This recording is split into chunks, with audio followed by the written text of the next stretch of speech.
My aim is to get the entire 2 trials done today, but, I am going out later, so that may not be... I don't know how feasible a goal that is, but I guess we'll find out. Good morning, Mr. Wright. Good morning, Aggie. So, what do you think is going to happen today, sir? Yesterday's session didn't go so well and ended on a giant mystery. That's true. We still haven't solved a single part of it yet. Are you okay, Nick? Huh? Oh, yeah, of course. I saw that little flash of doubt in your eyes. No, that wasn't doubt. That was, determination. Why don't I believe you? It's nearly time, Maggie. You better get going to the defendant's seat. Roger, don't let me down, Mr. Wright. I'm counting on you. Hey, pal. Hey, Detective Gumshoe. Quit stressing Maggie out. She doesn't need that. How'd you know she was stressed? I was watching through the doorway. Oh. You look like you lost the case already. Show a bit of confidence, will you, pal?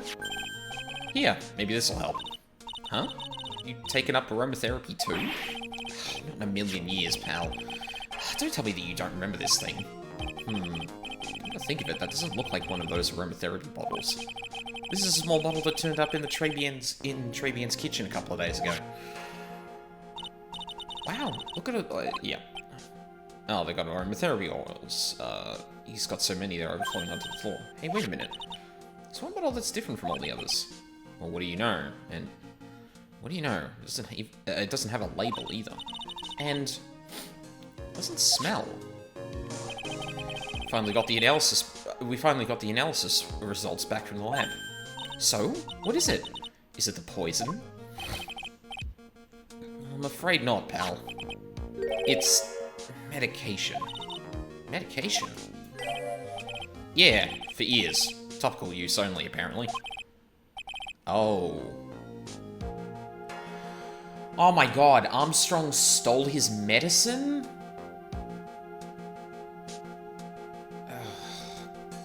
God damn it, that might complicate things.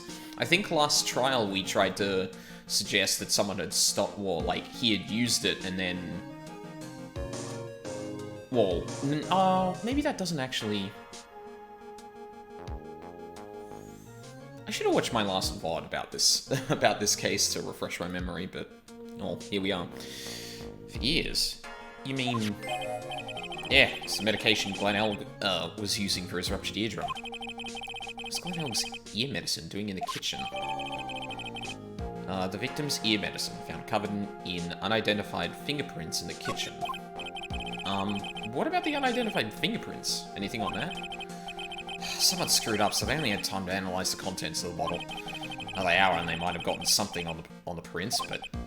it's gonna weaken its impact as a piece of evidence. Okay, pal, this is it. Make sure your defense is impregnable today. Got it? Today's trial. I'm gonna expose that guy for what he's done. Well, my name isn't Phoenix, right?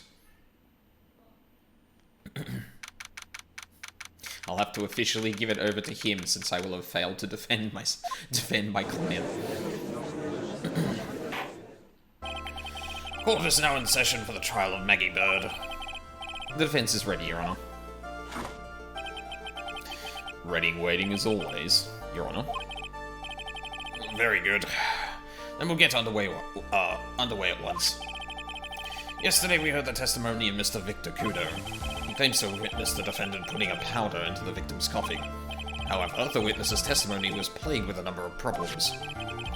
The mark on the rim of the cup shows that the victim drank from it with his right hand. But according to the old man's testimony, he picked it up with his left hand.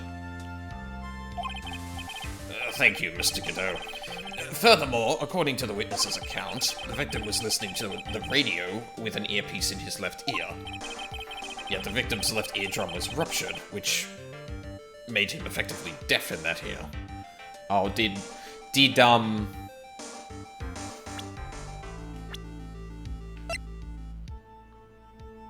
Furio, that's it.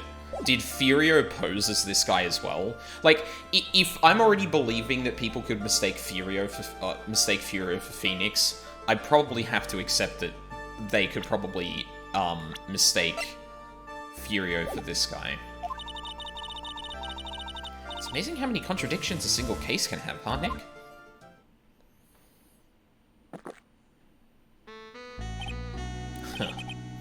Allow me to enlighten you, Your Honor. The world, you see, keeps turning. We must turn with it. You've lost me already, Mr. Godot.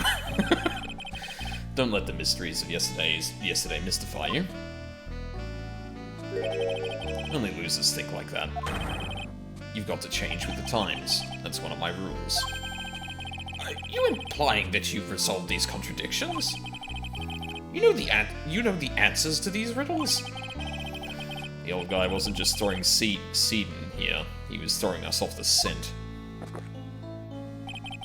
And today I'll prove it. Very well. Let the first witness take the stand. Oh, fingers crossed this doesn't go awfully. Although I am bracing for it. And you are? Oh, bonjour, everyone. I am Jean Armstrong, the owner and head chef of La Trip... Oh, hey, North, how's it going?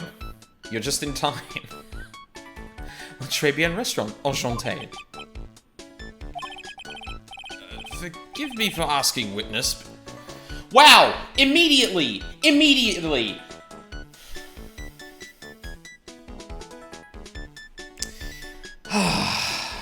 Are you a woman? Oh la la, monsieur. As you can see, I am not the perky gentleman, no? On the day of the incident, you were in Tribian's kitchen. Okay, please let that be the only fucking instance of the...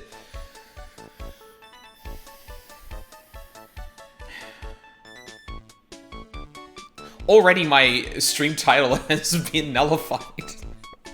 God damn it.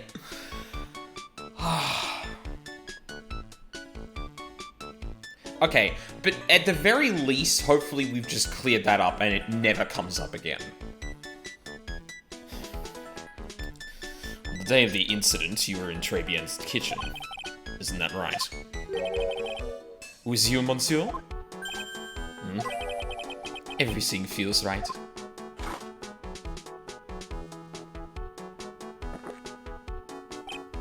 Huh. Wow, he's totally unfazed. Doesn't anything intimidate this guy? Thank you, Godot. Just kind of like... Okay. Very well. Oh, your testimony, please, witness. Please tell the court what happened that day at Trebian. Oui, volontiers. He's hoping, like, come on, that wasn't even a good joke. You some sort of cosplayer would have been fine, but no. Yeah, exactly, like... I mean, it's a really shitty, obviously, reasoning, but, like, this game was made, like, a lot of years ago. Like, that doesn't excuse it, but at least, like, my expectations are far lower. And if that... And there's been, like, things under the surface when Armstrong's been in a scene where, like, it plays fast and loose with people being kind of like, but no one's ever really come out and said it. And it is in character for the judge to be like, okay, hold on a second. Could we clear this up before we keep moving? And if that's the worst it gets, that fucking sucks, but fine. Yeah. I mean, yeah, like, obviously this is an issue that doesn't affect me specifically, but there's collateral sort of shittiness here where, like, effeminate men, like, kind of get a rough go with this kind of mentality as well, and that is something that I have had a fair amount of experience with, so yeah. Anyway, let's actually see if this gets any worse. wouldn't be the fucking first time this week. When it all happened, there was just 2 customers in my restaurant. I remember I was experimenting with some new art decos that day. Oh yeah, there are a lot of layers of this stuff. As you said, it's older, tempered expectations and all. Yeah, exactly. Like having a large mirror between the tables, for example? Oui, perhaps that is what the old man was looking at. La cup, la earpiece, and la glasses. He would have seen everything in reverse, non? Oh my god, North! Are you some sort of cosplayer would have made so much more sense in this circumstance? Because he's an English speaker who has a French accent, who's adding the, oh, I forget the word for what, like, la and il are in, like, the Latin languages. But, like, he's unnecessarily putting those words into an English sentence. That would have rung so much funnier if the judge was like, is he some kind of French chef cosplayer? I'm confused. He keeps putting la in front of his sentences, even though he's not speaking French. Like, God, that would have been so much better. Ah. Mirror? Oui, un grand mirror. La most enormous mirror.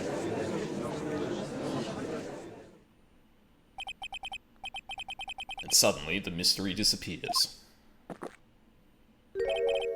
Like I said, the world keeps turning, so roll with it. That would explain the coffee cup and the earpiece conundrum. The mirror would have been everything. It would have made everything appear back to front. What the heck? It's way too early in the morning for this to be happening to me. Now then, Mr. Wright, you may begin your cross-examination. Okay, I should read this through again, because I got kind of exasperated in the middle of that cross-examination. When it all happened, there were just 2 customers in the restaurant. I remember I was experimenting with some new art deco that day, like having a large mirror between the tables, for example. Yeah, perhaps that is what the old man was looking at. The cup, the earpiece, and the glasses. He would have seen everything in reverse. It's kind of hard to believe everything's the fault of a mirror, but you think old CD saw everything through a reflection? If he did, it would explain all the contradictions in his testimony. But that just makes the situation worse for Maggie. There's got to be something in that old man's testimony. We just got to dig deeper. Alright, let's press everything. And who are the 2 customers, exactly? Maya, of course. The young man who died. And the other, not so young man. You're referring to yesterday's witness, I presume? What about the other man Maggie says she saw at the table? Something tells me Mr. Armstrong isn't planning to disclose his existence. We need some hard evidence first before we can bring him up, don't we? I guess I'll just have to try a different approach for the time being. Okay, so it's basically saying, yeah, it's basically being upfront with, like, you cannot actually prove that there was a 3rd person there, don't go down that route just yet. That's a bad idea. Remember I was experimenting with some new art deco that day. You were experimenting with art deco. How come I never heard about that before today? You are not familiar with the language of interior design, monsieur. Please stay on topic. Now, why didn't you tell the court about this before? But I did, just a few moments ago. Excuse me, Mr. Armstrong. This deco you mentioned, are you referring to some sort of decoction? The fuck is that? I'm gonna look that up real quick. Decoction.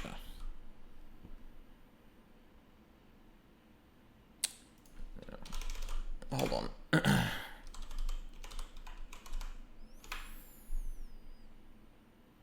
Concentrated liquid resulting from heating or boiling a substance, especially a medicinal preparation made from a plant. Huh. Okay, so basically some, like, liquid-like substance that comes out of things when you heat them. I see. No, Art Deco. It is a style of design, Your Honor. He's talking about interior design. Walls, ceilings, carpets, that kind of thing. Oh yes, of course. That deco. I was trying to achieve more la effeminate look for my restaurant. I was planning the most bold remodeling of la decor. Like having a large mirror between the tables, for example. I'm always really impressed about how this game manages to weave the press conversations directly back into the cross-examination without the witness literally saying, anyway. I mean, it doesn't do it all the time, but... How big of a mirror are we talking about here? Both. Something about 4 meters wide and... about 2 meters high. Let's see. 1 meter is about 1 yard. Holy glass in a frame, that's huge. I was intending to install it on the ceiling eventually. The ceiling?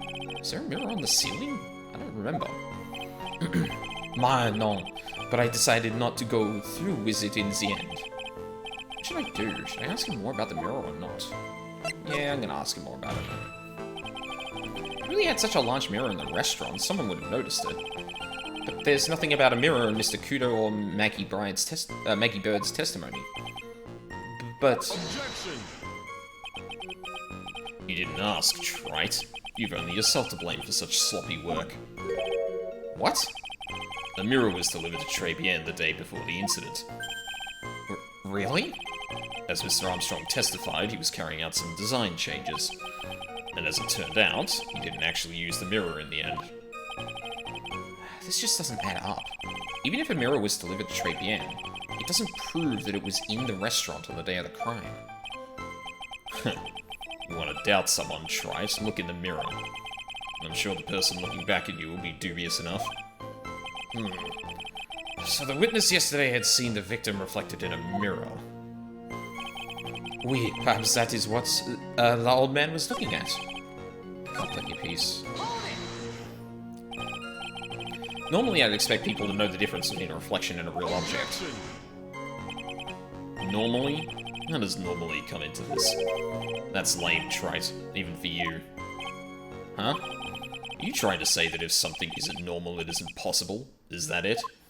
No. Where does that leave the porky-headed lawyer and the top-knot chick over there? And the ungodly cool guy with the mask over here? Well, trite? Not the hair! I do not have a top knot! Mr. Godot is correct. I don't look like that! Yes, you do. Oh. A lack of normality is no basis for discounting an argument. Bien, logic has won the day. A couple of earpiece and the glasses. You would have seen everything in reverse, no?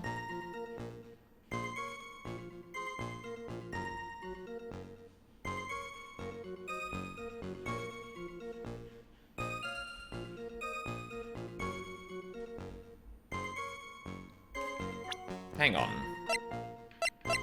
Does all of that add up?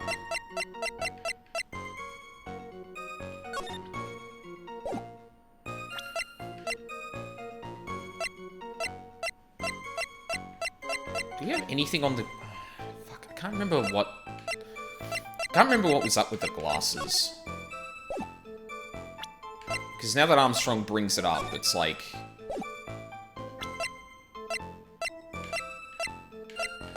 I also don't know what I contradict that with.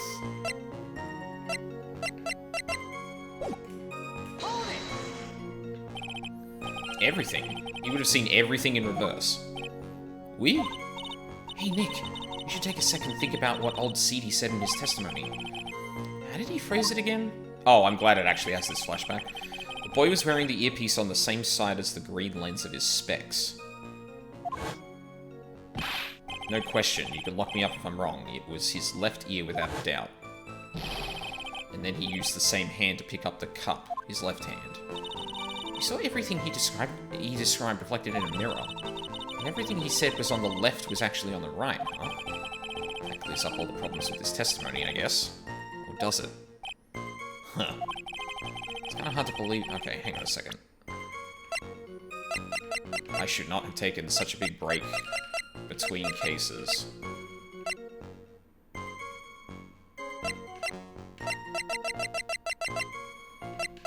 Okay, let's go through this again. Left by the victim, doodles victim's handwriting. An article from December 5th says I was trounced. Picked up from a bit, yeah. Tribulations lunch, scooter. Jean's debt is $500,000. When the incident occurred, I broke the vase at my seat. Blueprints of the crime, victim's seat, autopsy, died of potassium cyanide poisoning.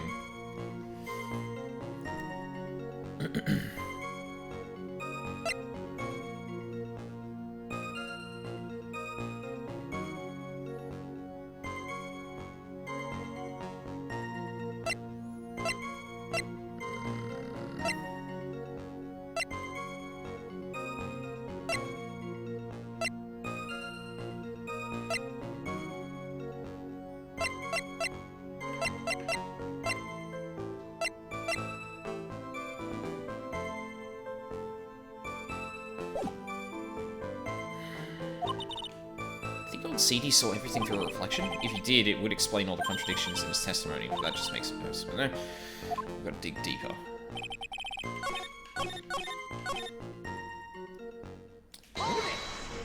Read this through again. Everything he would have seen everything. He would have seen everything in reverse? Yes. Hey Nick, we should take a second think about what old CD said in his testimony. How did you phrase it again? The boy was wearing the earpiece on the same side as the green lens of his specs. No question, you can lock me up if I'm wrong. It was his left ear, without a doubt. And then he used the same hand to pick up the cup, his left hand. He saw everything he described reflected in a mirror. Then everything he said he saw on the left was actually on the right, huh? That clears up all the problems with this testimony, I guess. Or does it?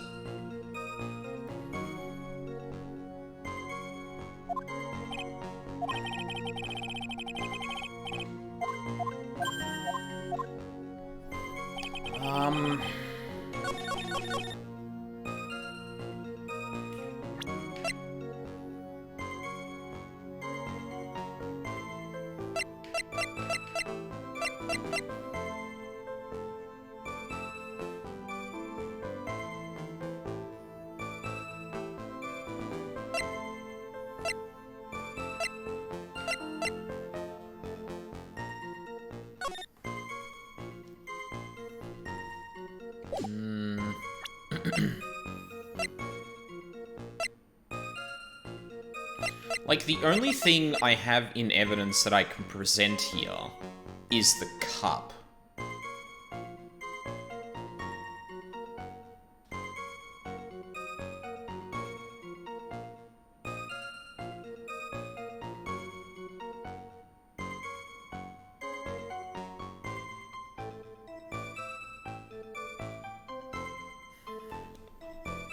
I'm trying to think if there's, like, something he couldn't have seen like, either one of two things is happening. Either something in this statement isn't actually flipped,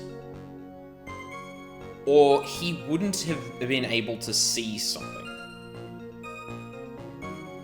The particular claim that Armstrong makes is that he saw everything in reverse, so the only thing I can really think of is that, at the moment, is that, there's something he wouldn't have been able to see, but I guess we're already using a mirror. We're already claiming he's using a mirror to look through, so, like, I don't know if that even holds.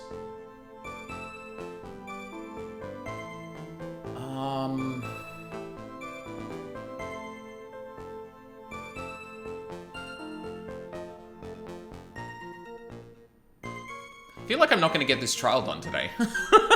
I'm already stumped. I mean, this is the only thing that has, like, relevance to this statement that I can present, I think. I'll save it, just to... because I'm probably gonna have to give this a couple of shots, I think. Alright, let's do it. No. Your Honor, what do you think of the witness statement? I'm not sure I follow you. clearly contradicts the, I thought... You don't sound very sure, Mr. Wright. Objection denied. Heck.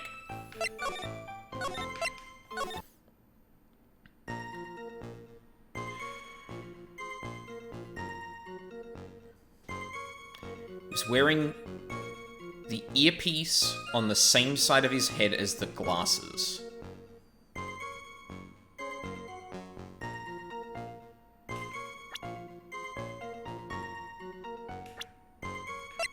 But he does wear them on the left side of his head, right? Thank you. Okay, yeah, that was the problem, is like, okay, if he did see it through a mirror, then he saw everything in reverse. But we know for a fact that he does wear the glasses on the left side of his head. That's not right. He wouldn't have been wearing them on the right. The coffee cup, the earpiece, and the HMD. Let's think back over Mr. Kudo's testimony for a second, shall we?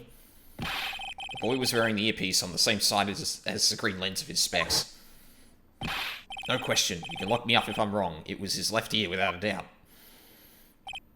So, to summarize, we were told both the HMD and the earpiece were on the victim's left side.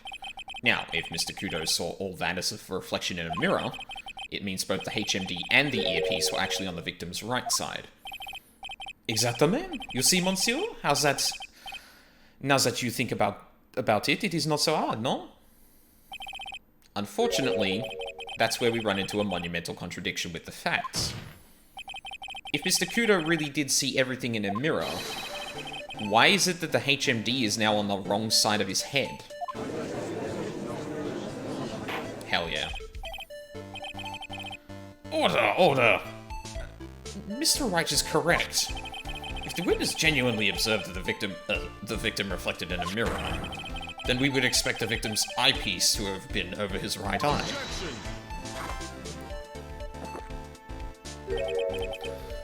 How bitter. Try it. You should have a taste of this bitterness. It'll calm you down in no time. Are we talking about your coffee or something completely different? You don't understand the way the witness thinks. How he thinks? You remember this, I presume? The I broke the vase sorry apology Mr. Kudo's sworn testimony? Exactly. The old man has one very grievous habit about other than throwing seeds. The more of an impression something makes, the more muddled his mind makes it. And what's the most striking thing about Mr. Elg? Clearly it's the victim's eyepiece. And that's my point. The old man strikes again. Mr. Elg's HMD made a big impression on the old man.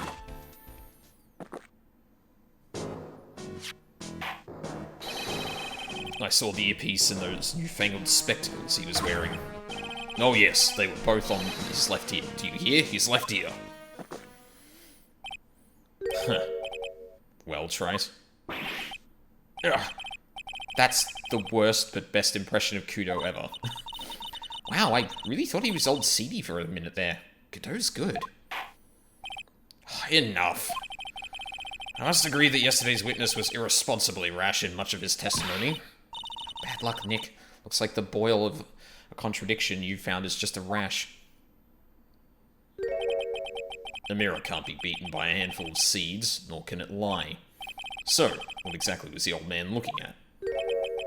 Fill us in, Mr. Armstrong. Go on, tell the court. We're all ears.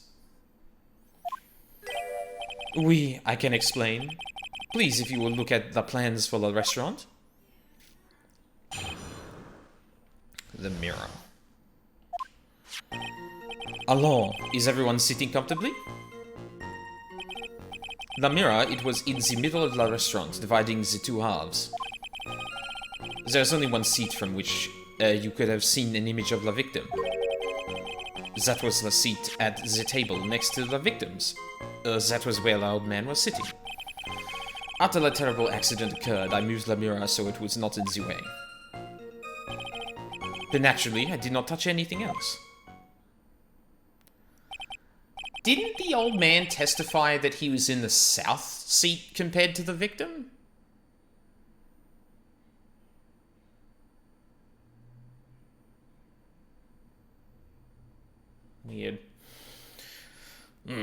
See no problem with the explanation we have just heard. From the table next to the victims, Mr. Kudo could have seen the victim in the mirror. What a naughty little, the fuck does that mean?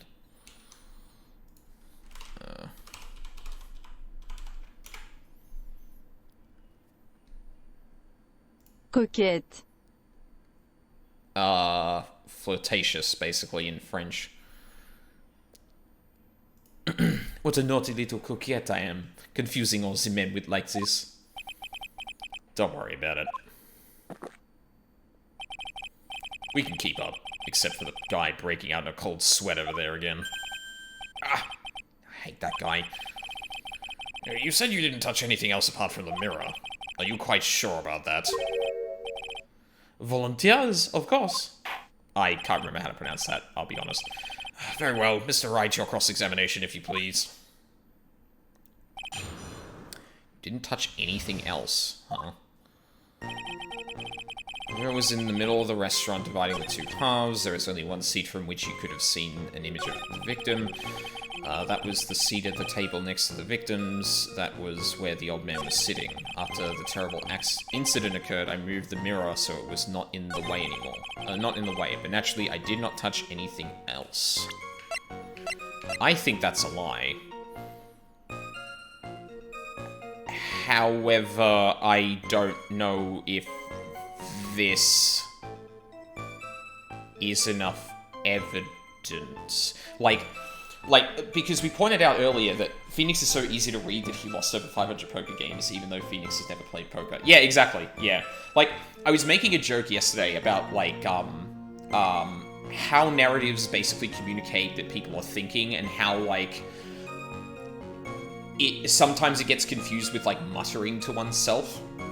And one of the things I noted was the fact that in Ace Attorney specifically, there seem to be a lot of situations where the blue text is supposed to be thoughts, but there are clearly people who react as if they literally heard him say that, and I can't decide more if that's just because they can actually read his mind, because the few people that do that regularly are mediums, or if he has no poker face, which... yeah, he has no poker face. He really doesn't.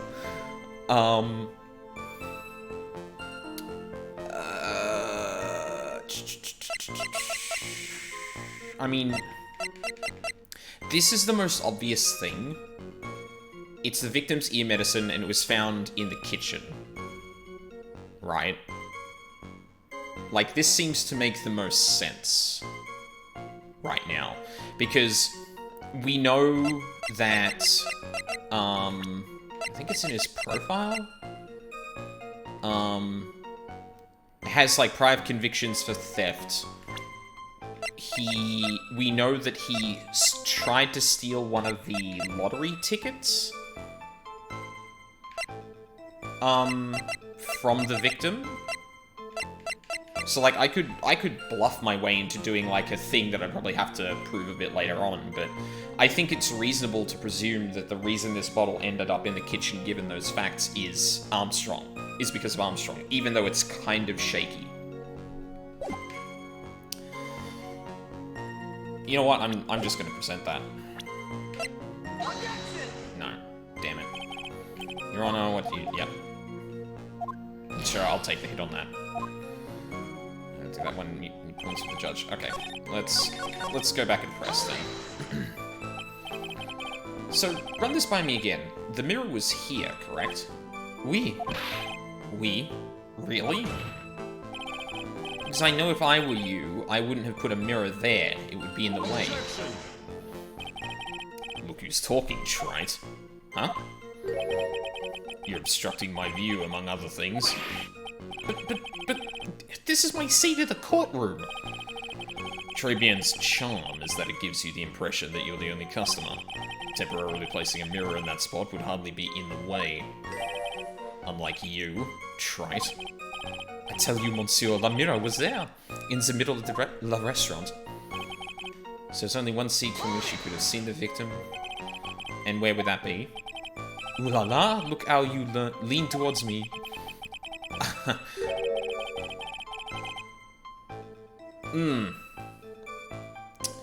I always attract the younger boys. Maybe I should keep you in suspense a little longer. How old is Armstrong compared to Phoenix? Okay, very late 30s. We don't have Phoenix in the profiles anymore, so I can't remember what age he is. Pretty sure he's meant to be like 26 at this point.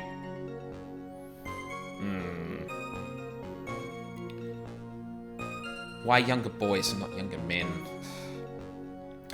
Mr. Armstrong, tell the court what you know at once.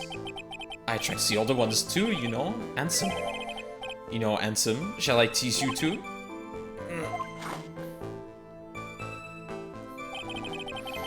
Already seeing a very hot someone, so I'm afraid you'll be waiting for a long time.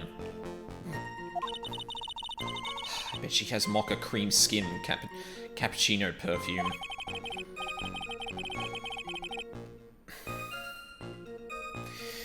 Bien, I will tell you.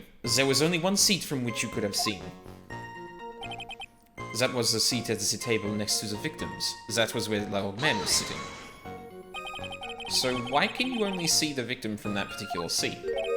My monsieur, it is obvious, no? If you look at the plans, you will understand. The victim would have been reflected in the mirror like so. If you were sitting at the table next to him, you would have seen everything, no? So that's the old seat he was sitting in on that day, when the poisoning happened.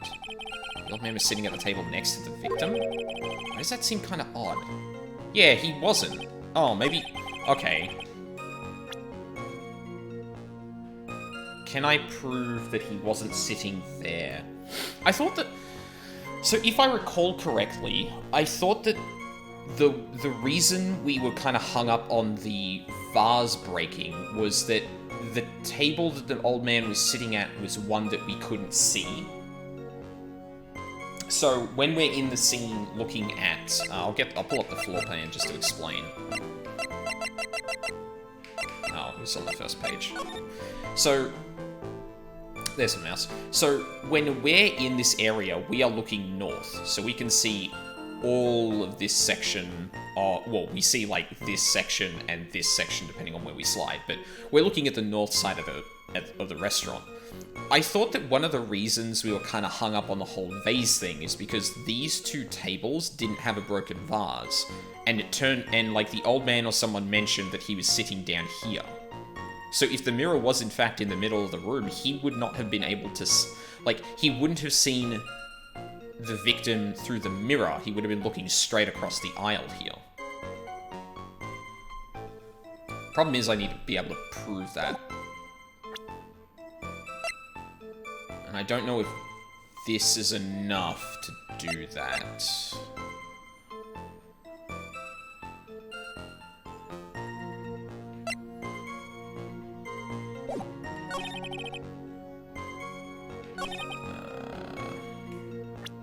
I guess I can present that.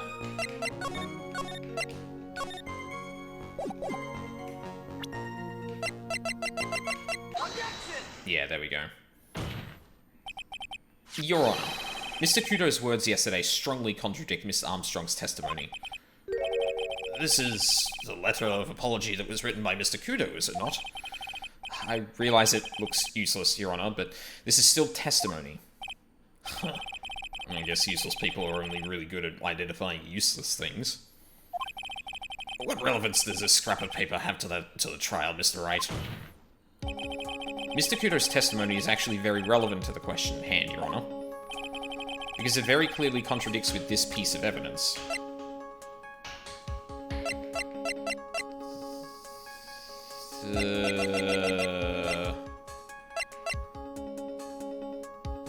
The floor plan?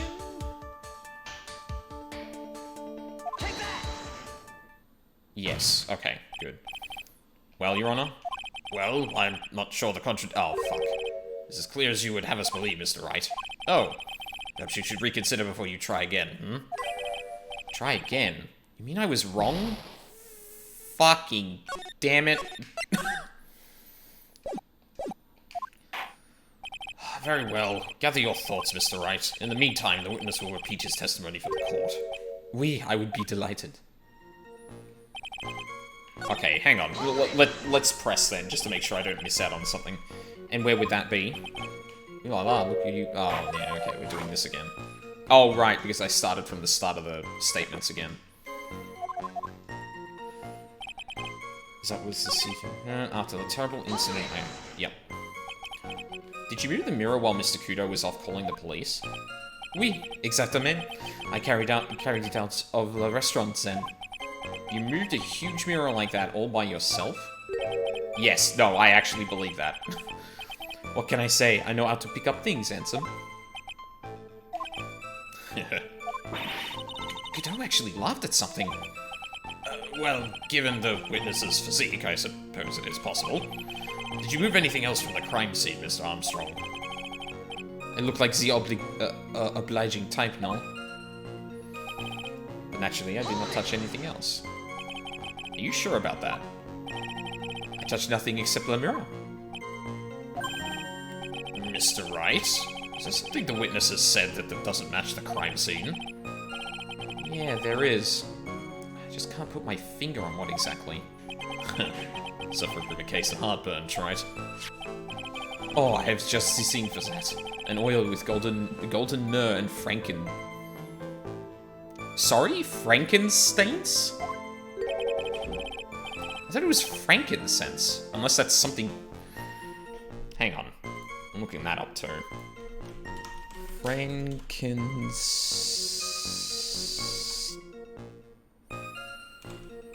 was it? Stains? Hang on. Frankincense.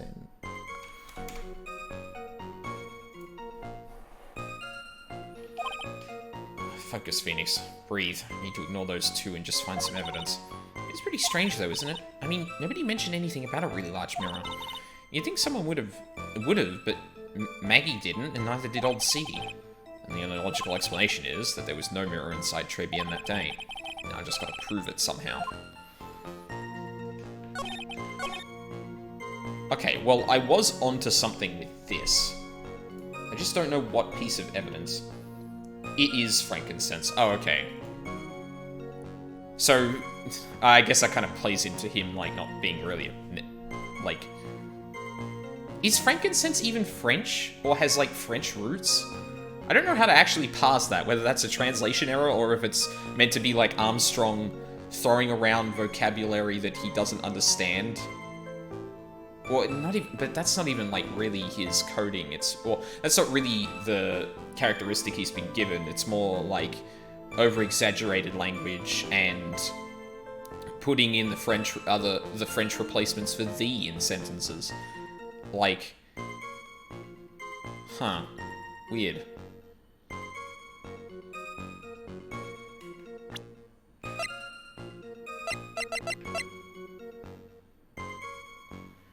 What piece of evidence does that contradict?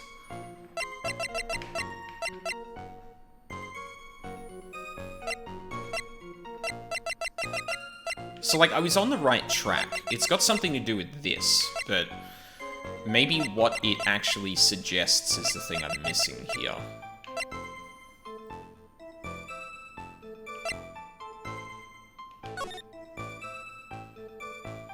Oh.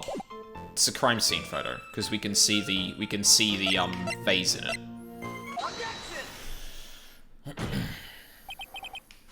Your Honor, Mr. Kudo's words. Yep, this is the letter. Yep. I'm glad we had to absolutely keep that animation of Armstrong smelling. Sorry, not Armstrong. Of Kudo smelling his coffee instead of being able to skip it. What relevance does this have? Contradicts a piece of evidence. Crime scene photo.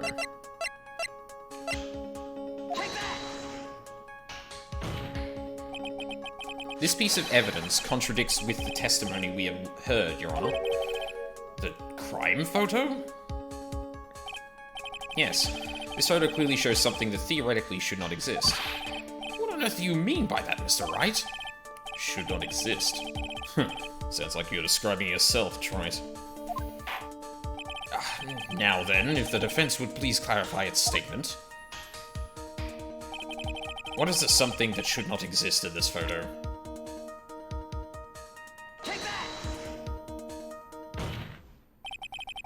There is one thing that was clearly demonstrated by yesterday's testimony. Mr. Kudo broke the vase that was on the table where he was sitting. And yet, as the court can see, there is an unbroken vase on the table next to the victim. Why? Because Mr. Kudo was not, in fact, sitting at the table next to the victim at all.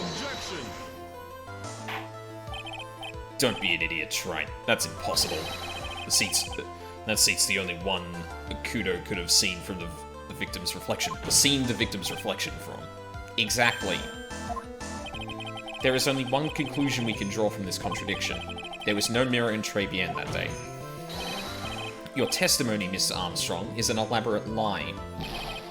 Mon Dieu. Don't try to confuse the court, Trite. Obviously the witness cleaned up the vase, while the police were taking their time getting to the crime scene. Unfortunately, Mr. Godot, that doesn't quite work for me. Mr. Armstrong already testified to the contrary. In his own words, I did not touch anything else except the mirror.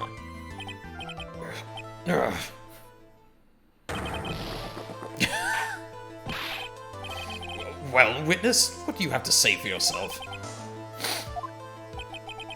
I was right. There was no mirror in the restaurant that day. In light of this revelation, we return back to the original problem. Why did the victim have an earpiece in an ear in which he couldn't hear? You only get one shot in life. There's no turning back. If you want to claim that the mirror wasn't there, Trite, then this problem is all yours. How do you explain what the old man saw? If I can answer this, then I'll be that much closer to the truth. I can feel it. Are you going to be okay? Can you really solve this contradiction, Nick? There's more than just this one contradiction, Maya. What do you mean? Remember what Maggie told us? There was another man at the victim's table. And there was a sample CD on the victim's table. It all flies in the face of Mr. Kudo's testimony. And I think I know the reason why nothing in this case is adding up. Let's fucking go. Well, Mr. Wright, let's hear your answer. Yes, Your Honor. The reason behind all the contradictions in Mr. Kudo's testimony is simple. The victim was a phony. This case is riddled with contradictions. Yet, there is one very simple answer that clears them all up. And what is that? The incident Mr. Kudo witnessed and the incident the victim experienced were two completely different events. So I thought of this very early on, and I am entirely chalking that up to playing 3 Danganronpa games because this is very much like an elaborate case in that kind of vein. Yes, the victim that Mr. Kudo saw wasn't Mr. Glenelg at all. It was an imposter, a phony pretending to be Mr. L. Obviously, unlike the victim, there was nothing wrong with the imposter's left eardrum. That's how he ended up wearing the earpiece in his left ear by mistake.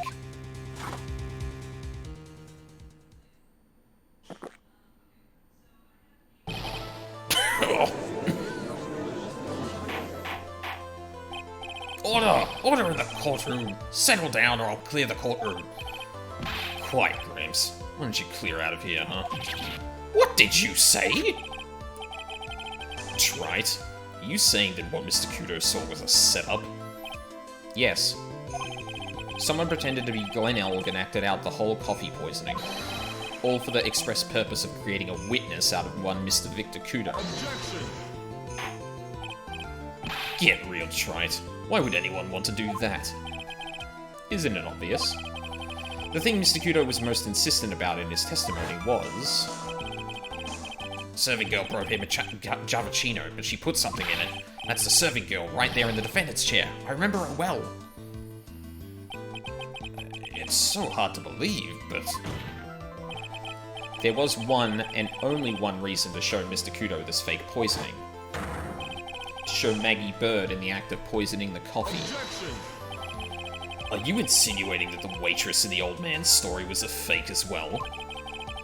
It's true that there were no other customers in the restaurant at the time, but... It's also true that the chef was there. He would have noticed what was happening. That's right. Well, witness, your restaurant really was the scene of such theatrics. You would have known about it, correct? Ooh la la. This is most difficult for me. No, it's quite simple. All you have to do is testify. You are under oath, after all. Was there, in fact, a phony at Tribulations that day? The defense demands that Mr. Armstrong tell the whole truth about what happened. The defense's request for additional testimony is accepted. You will accurately explain in detail the events in the restaurant that day. We. Why do I get the feeling that we're going to end up putting Armstrong in, like, a very vulnerable place because he is essentially in debt to the fucking mob? The victim, Monsieur Elg, he came to my restaurant alone. I remember the old man arrived not long after him. There were no other customers. When he got word, he... Yeah, I mean, look, you can see that the earphone cord is going, like, right up there. Right up to his, non-ruptured ear. When he got word he won the lottery, El became very excited. It was approximately 5 minutes later that the poisoning incident occurred. No, there was no time for a phony to do the acting. Wouldn't surprise me at all if this ends up having collateral damage, yeah. Which is an interesting conundrum for Phoenix, I think, because up until this point, he's always been defending, like... He's always been defending innocent people, well, except for one instance. He's regularly been defending innocent people against people who are kind of shitty, right? He's never had to expose someone like what happened with, between Edgeworth and...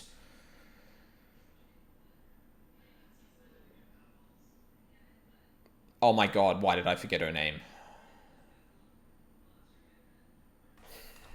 Fuck, hang on a second.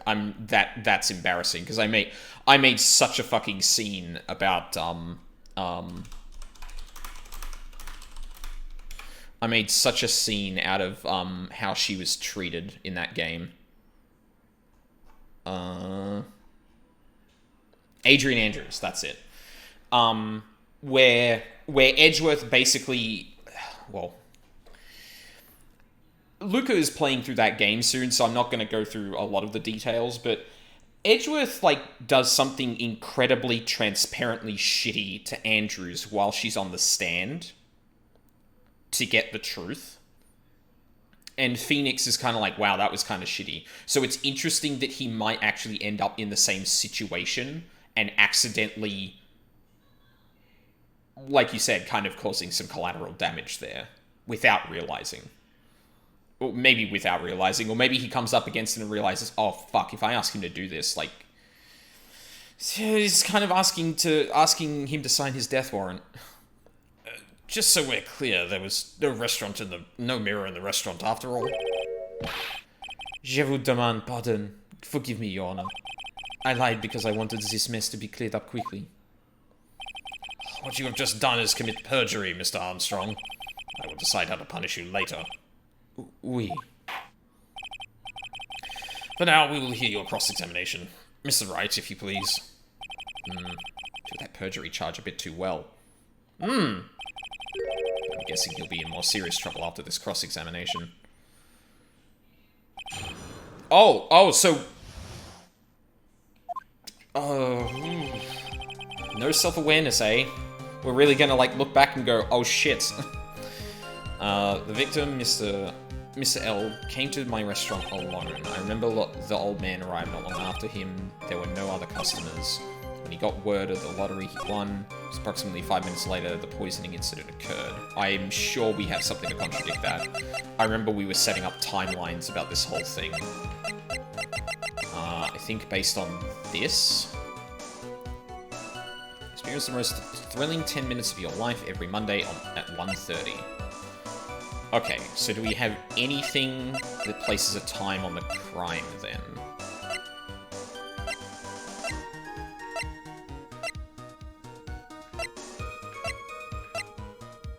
Time and Death was between then. That lines up.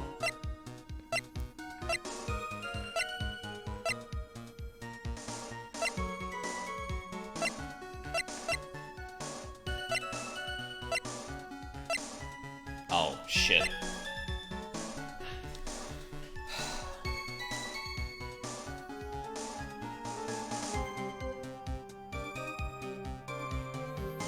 The most thrilling 10 minutes?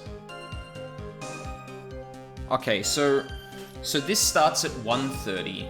I remember the first Ace Attorney's difficulty spike, that was rough. I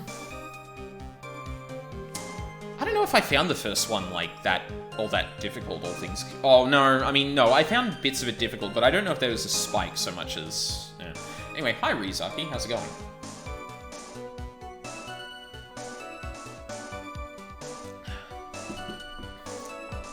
So I have an inkling this is what we're meant to contradict, but...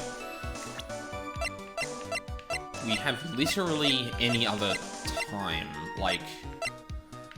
Do we have the time that Kudo called the police? I don't think we do.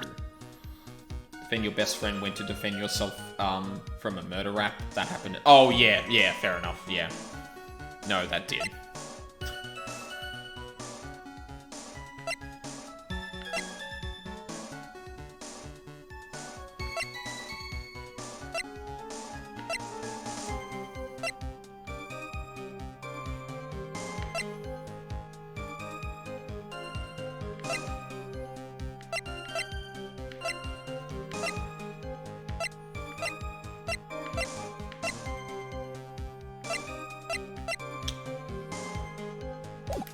I'll push on this then. And what were you doing at that point? Without any customers, you must have had time to kill. I'm a multi-talented woman,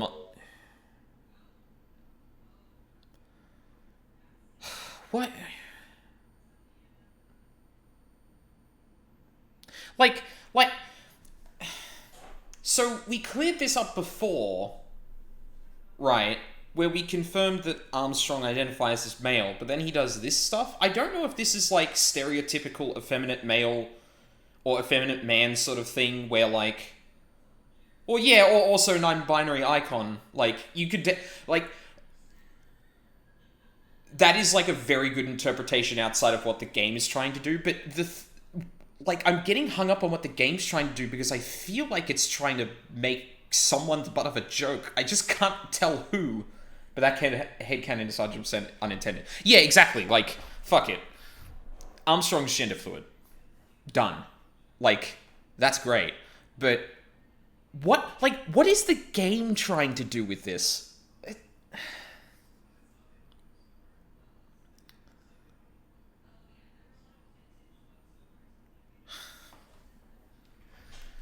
In before the judge is like, wait a minute, didn't you just say... I'm a multi-talented woman, monsieur. Sorry? What do you mean? There's a renowned chef, Jean Armstrong, and a tragic poet, Clarice Armstrong. Clarice? Wait, did they have a pen name? I was writing a poem, an angry tale of a chef in $500,000 of debt. Wow, cooking for a man who won $500,000 on the lottery. It is called... Pourquoi? Oh, I can't remember. I think that's pourquoi. It means why. Perhaps I could recite it for the court? Please don't.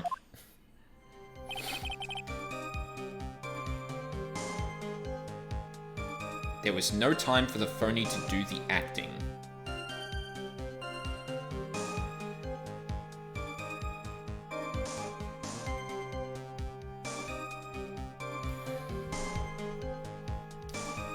At least it's not poison. I'd have to watch Luca's video on trans representation in Street Fighter and that. But I'm pretty sure that, like, the intent of the game is that Poison is a trans woman.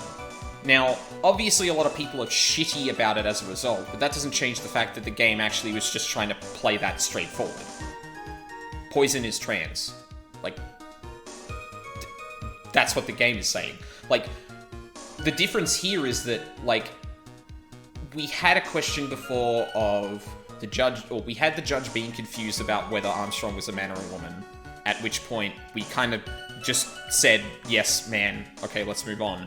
And now the game is going, like, and now Armstrong starts talking about him being a woman, and I'd file the Armstrong weirdness under writer copies a trope without having an internally cohesive reason for doing it. Yeah, I think that's just it. It's like a really shitty, incoherent joke that's meant to be like something effeminate man, I guess.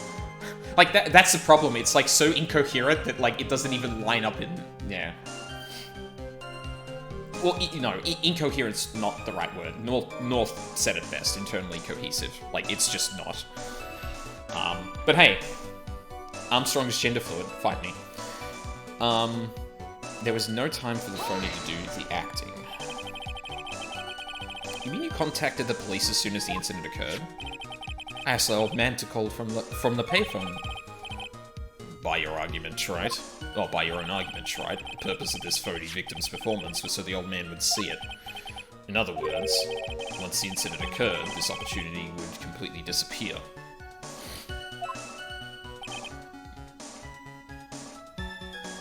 Wait, what? Indeed. Bien, it seems the shadow of doubt has been passed, n'est-ce pas? Guess Mr. Armstrong is connected to this case, huh? Absolutely. Someone was impersonating Mr. Elg, and I refuse to believe he was oblivious. He was there the whole time, after all. If you're right, wouldn't Maggie have noticed too? She fell unconscious when the incident occurred, remember? Ah, you mean that's when the phony staged his act? I'll know for sure once I find a hole in this testimony. Hang on, I want to read that last statement again. Fuck. No, I know. Shh.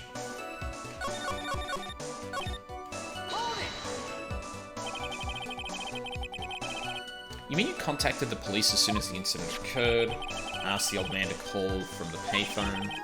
By your own argument, the purpose of this phony victim's performance was so the old man would see it. In other words, once the incident occurred, this opportunity would completely disappear.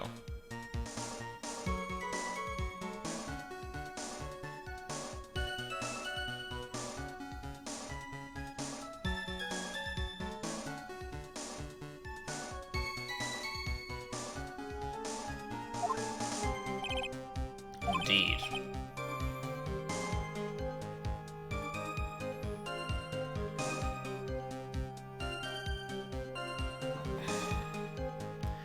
What are they trying to say here? I'm actually really not latching on to what the argument there is. There was no time for a phony to do the acting.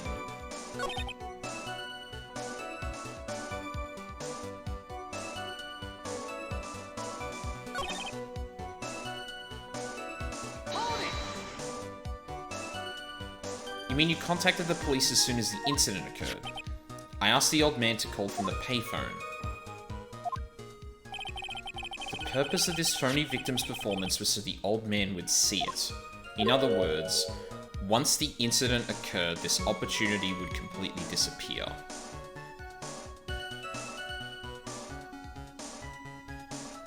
So, is their argument that there wasn't time to actually kill Glenn in the time that the old man left?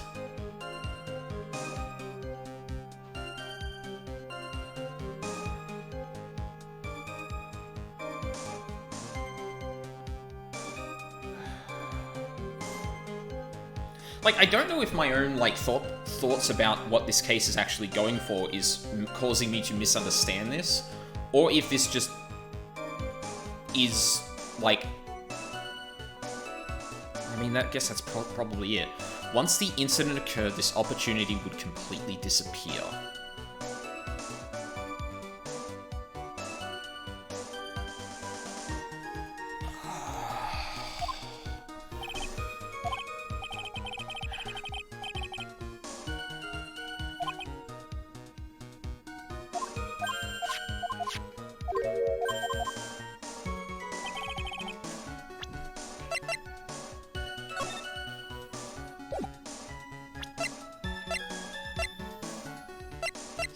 5th.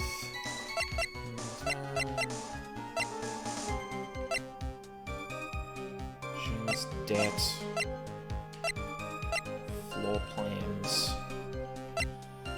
Photo of the scene taken from near the kitchen. During the body search worn by Maggie at the time of the incident. Deadly powdery poison bears Maggie's fingerprints. The victim got this from the doctor before going to Tribulations.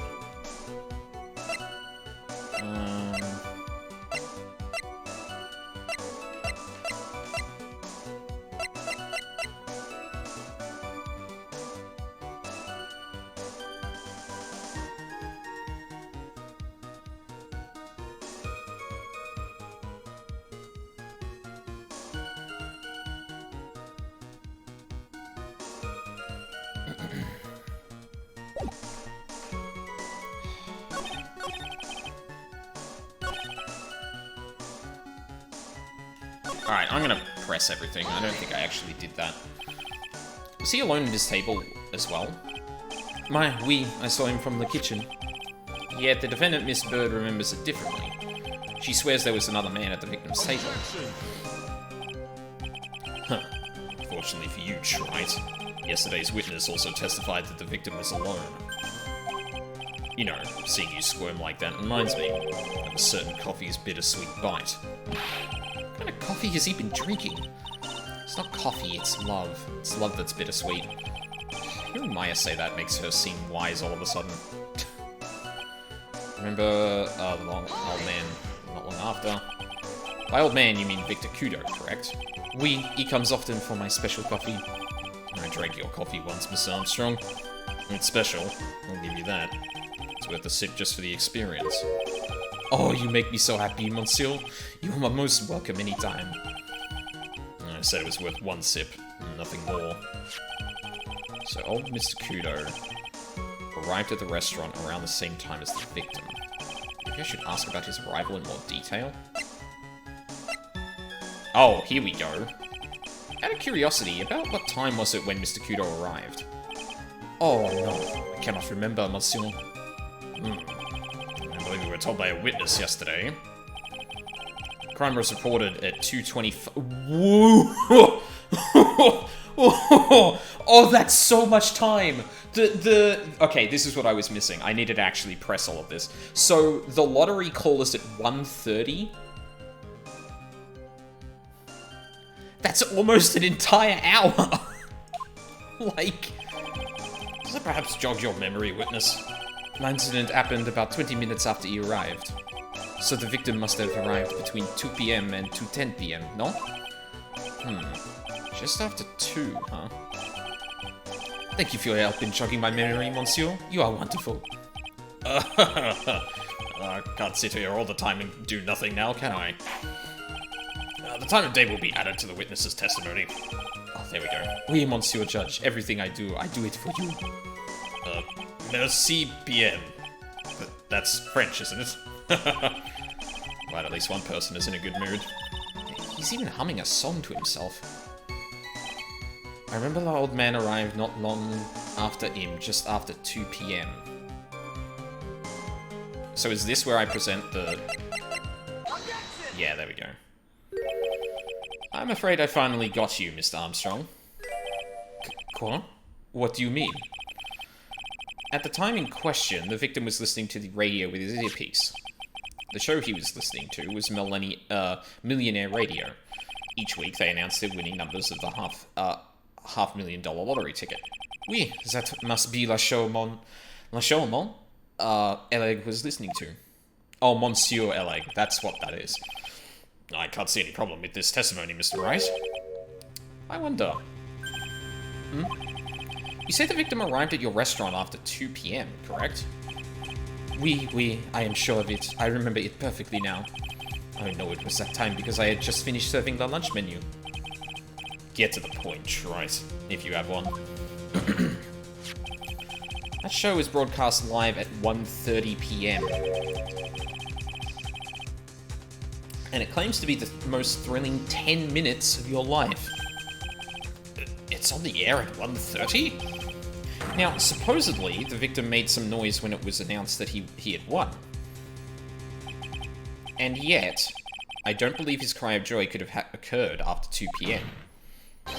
Because the show had already finished more than 30 minutes earlier by that point in time. No! This victim we've been told about has done nothing but the impossible. Listening to the radio with a ruptured eardrum, catching a show that was already over, there is only one conclusion what you can draw from these facts.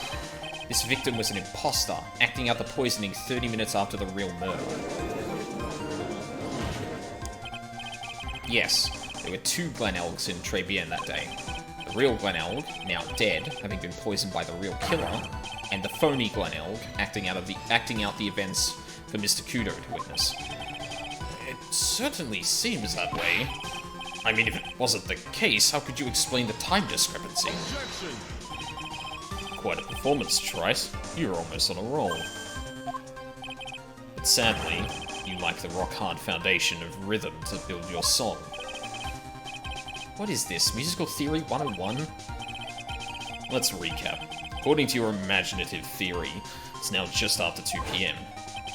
The phony Elg is performing a play for the benefit of Mr. Kudo. How do you explain, then, where the real Glenelg is? I don't believe I have to spell this out for the court. However, at that time, the real Glenelg was already dead. That's certainly the obvious conclusion. Thank you, Trite. That's exactly what I was hoping you would say. What? Now, I presume you can prove this theory of yours. Can you explain where the missing corpse went to? The missing corpse? According to the old man's testimony, there was only one other customer there. If that customer was the phony Glenelg, then where did the killer hide the body of the real victim? In the kitchen! The prosecution has a valid point, Mr. Wright. If your theory is to stand up to examination by the court...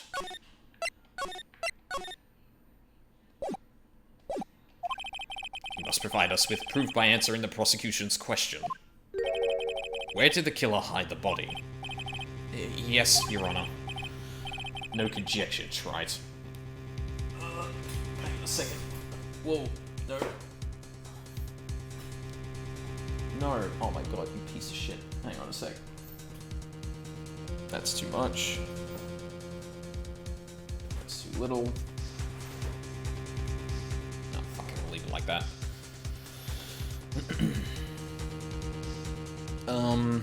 No conjecture, Trite. Let's see some facts for once. Show the court a piece of evidence that proves where the body was hidden. Evidence? What's with the intense pressure in here all of a sudden? I thought I had him with that contradiction. He's turned it all around and backed me into a corner instead. Well, Mr. Wright, the court will now hear the defense's theory and evidence. First, where was the body of the real Mr. Elg concealed? I mean, the most obvious is inside.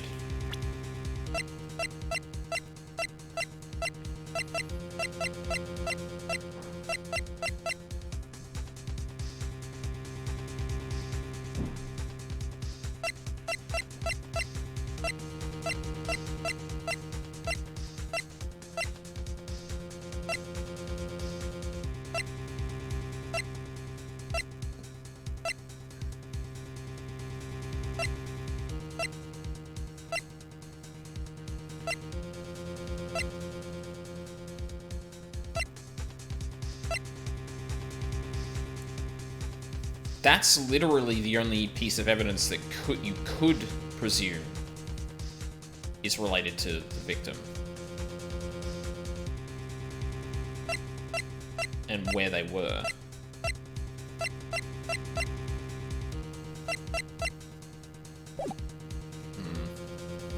What about the floor plan?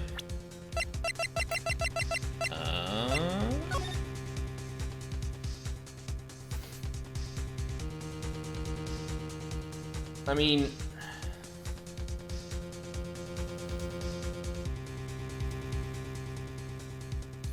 I guess the other argument is that they just moved the body into to a table that the old man could not have seen him from. Right? Because if you're sitting here, for example, you can't see in there, you can barely see through to here. Like, it wouldn't be that hard to just move the body to anywhere the old man couldn't see it, and then it would be fine. I'm gonna say inside.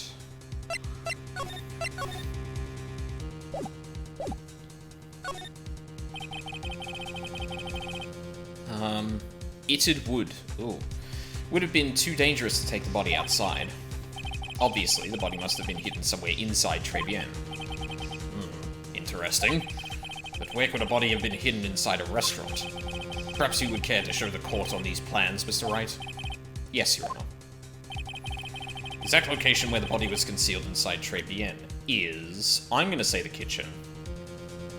That's like the safest and literally the only piece of evidence you could actually interpret as indicating where the body, in terms of having solid evidence of where the body actually was, is the red stain on Maggie's outfit, which was explained as ketchup before?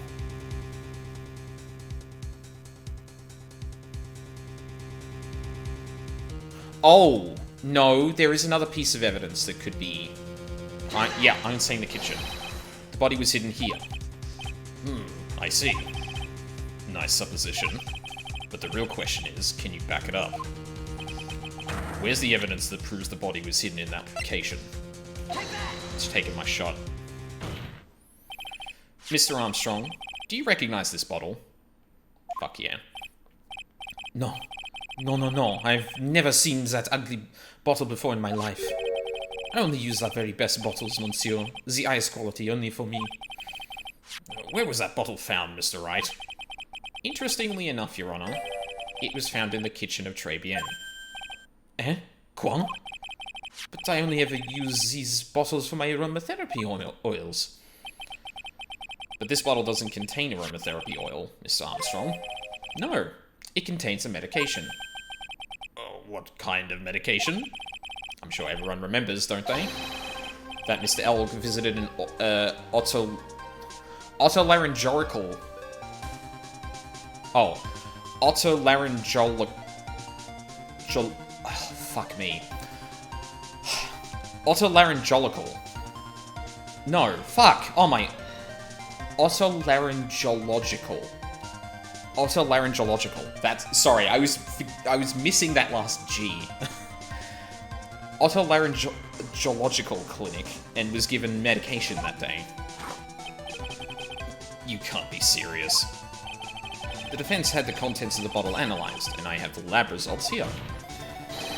The contents of the bottle matched the prescription that was given to Mr. Elg. Glenn Elg's murderer hid the body in the restaurant kitchen, at which time this bottle fell out of the victim's pocket. Mr. Armstrong, when the incident occurred, didn't you say you were in the kitchen? Mon Dieu. Yes, you know what I'm about to say. It was you who hid the victim's body. You did a fine job pretending to defend my client, Maggie Bird. However, you were setting her up to take the fall behind the poor girl's back. No! Order! This is an extraordinary development. Witness, did you murder Mr. Glenn Elg? Never. I could not do such an horrible thing.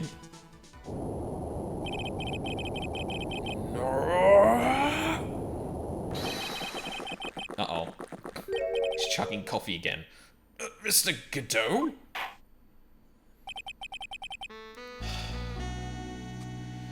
The bitterness. Every time I get lied to, I always down a mug of coffee. That's one of my rules. Do you have the slightest idea how many cups you've had by now? Then I like to do the same to the person who lied to me. I like to take them down with my empty cup. Listen up, chef. How about a brand new flavor in your ear? My H-deficient friend. What? Sorry? Oh. Right. H-deficient, because the accent. Je vous demande pardon. Please, you must hear me out. It is a trap. Listen to me. Por favor. You hablo español, Mr.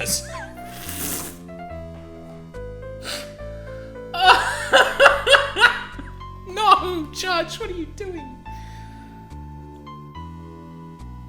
Mr. Armstrong, and por favor is Spanish. I'm only going to ask you once. Did you do it? No. No, absolutely no. Let's hear it.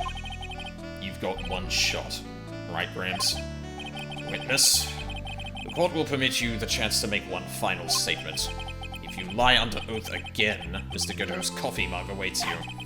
As does my gavel. Oui, it is clear. What do they always say in the movies? I've got a bad feeling about this. Very well. Begin your final testimony, Mr. Armstrong.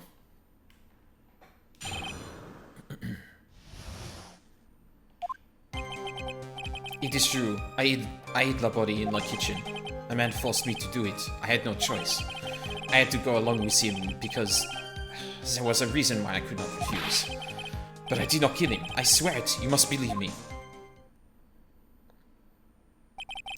You were forced? By who? I cannot say, or I will be erased. Let's try a different question then. When Mr. Elg died, was he really the only person at his table? There was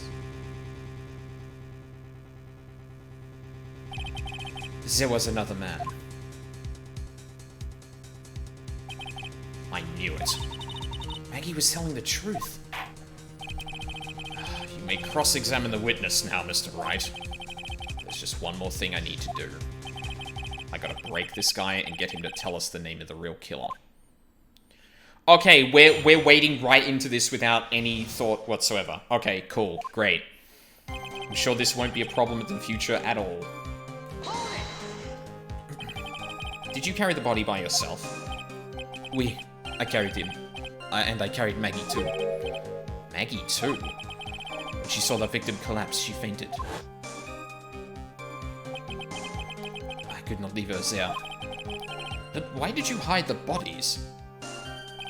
A man forced me to do it. I had no choice. What man? Who was he? No, I cannot say. I fear for my life. He's really scared. You just have to put the words in his mouth, Nick. Yeah, right. If he won't tell me, I'll tell him. Why would you go along with this man? I had to go along with him because reasons, yep. And what reason would that be, Mr. Armstrong? You know, monsieur. Yes? Surely you cannot expect a young maiden to talk about such an embarrassment. A maiden? A bit old to get away with that. Okay. One little bit of credit to this game, it did not say you're a man in that situation. It just went, you're 39. Come on. Oh, fucking God, Maya. I didn't read the line that was on screen before I said that. Fuck.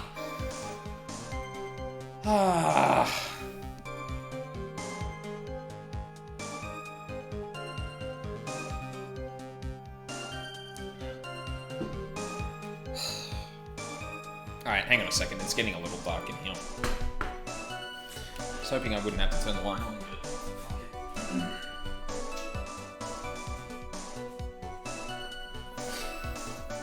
Like, I think the sunlight just from my blinds is like enough usually, but yeah, it's clearly not quite enough in this scenario, and I'd rather have my face actually lit, even though it does like kind of blow out the fucking color a bit.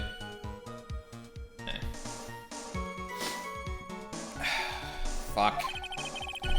Can't finish the cross-examination without establishing his reason, so I just have to prove it with evidence. But I did not kill him, I swear it. So you were claiming that all you did was hide the bodies? Is that correct? Oui, that's right. If I were to believe you, Miss Armstrong, you must tell the court everything. You must make clear the identity of the man who ordered you to do this. He's already confessed this much. He might as well stop dancing around the real issue. Yeah. He really doesn't want to tell us who the killer is. And suck it to him, Nick. Yeah, it's not a bad idea. That's an extremely bad idea. What are you all talking about?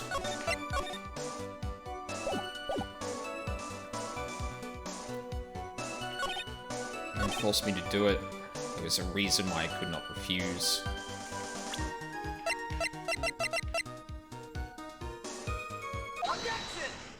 It's not really an objection, but you have $500,000 debt, don't you? $500,000? Is this true, Mr. Armstrong? Oui. Je suis désolé. I was weak, and I borrowed the money. This is Mr. Armstrong's Achilles heel. And that's why you couldn't refuse anything asked of you by this man.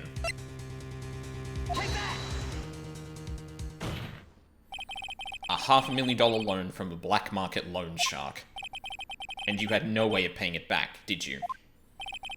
That's why you were forced to do anything this man told you. Oui. It is as you say. Mr. Armstrong. Let I go. He found me. He told me he was going to use my restaurant for a business rendezvous.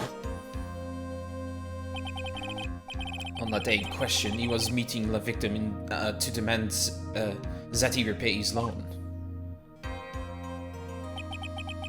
I don't know why it happened like that. I just did what he told me to do. I had no choice. I carried the body in the inconscient? Inconscient? What the fuck is that? Inconscient. Like, is this... Oh no, that's a word. Oh, it's French for unconscious. Now they're just injecting random French words into their sentences as well. Why? Maggie out of the dining area and into the kitchen. After that, I just tried to forget what I had seen. I think we can now safely say that the man who forced you your hand was Mr. Furio Tigre.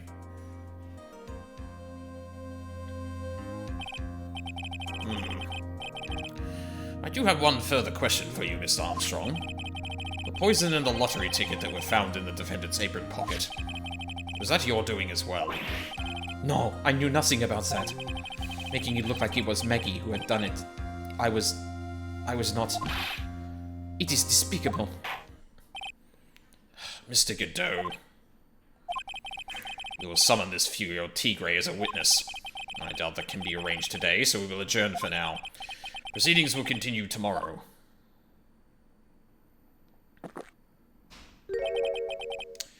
$30 minutes. What? The trial will go on. I'll see to it myself. I need half an hour to get that guy on the stand. Not a minute more. How the... Don't sit back and relax yet, right? No one knows if that chef is really telling the truth or not. This trial could still go either way. Very well. Your request is granted, Mr. Godot. We'll resume once Mr. Tigre is ready to take the stand. Until then, court is adjourned for a 30-minute recess. Okay, who the fuck is Godot that he could, like, conceivably bring up someone from the mob within 30 minutes to testify in court? Like, typically the things that make, like, the prosecutors intimidating in this game is usually their prowess and ability to, like, argue in court and, like, really frame situations and scenarios in favor of themselves. Godot is, like, much more of a wild card where, like, sometimes he has his flashes of epiphany, sometimes he can explain away a thing with, like, one simple kind of reframing, but then he does shit like this where he just, like, where it's like, oh, we're never going to get someone who's involved in black market loans to take the stand within today, and he's like, no, I can do it in 30. It's like, what? Excuse me? 1:21 p.m. defendant court. So I'm finally going to see the tiger on the stand. You almost got this case won, Nick. I wish I could agree. Huh? When I cross-examined Mr. Armstrong just now, he said he was just doing what the tiger told him to do. But Godot picked up on it too, remember? He pointed out that without proof, he didn't know if what he testified is the truth. You mean, you think Mr. Armstrong was lying? Godot, who rules the underworld? I don't know. But if that's the line the prosecution takes, we could be in trouble. I get the feeling that we don't have the case-making evidence we're going to need. Hey, pal! Detective Gumshoe? What are you so jumpy about, Detective? Your hair's standing on end. Hey, that's the pot calling the kettle black, little Miss Topknot. It's not a top knot. Never mind about the hair, just calm down, alright? I can't stand still when I don't have a job to do. I kinda get wound up. Oh, Gumshoe, you've been worked way too hard by way too many people. No kidding. You gotta have something you need me to do, pal. Anything. Well, hey, I'm gonna take a jog back down to the precinct. I can get some prints analyzed for you if you've got an hour. An hour? Trial will have reconvened by then. But, Nick, we still don't have a really decisive piece of evidence, right? True. Got some kind of trump card to pull out of the bag. We're really stuck. You said you could get some fingerprint analysis done in an hour? You bet. In that case, would you mind checking the prints on this for me?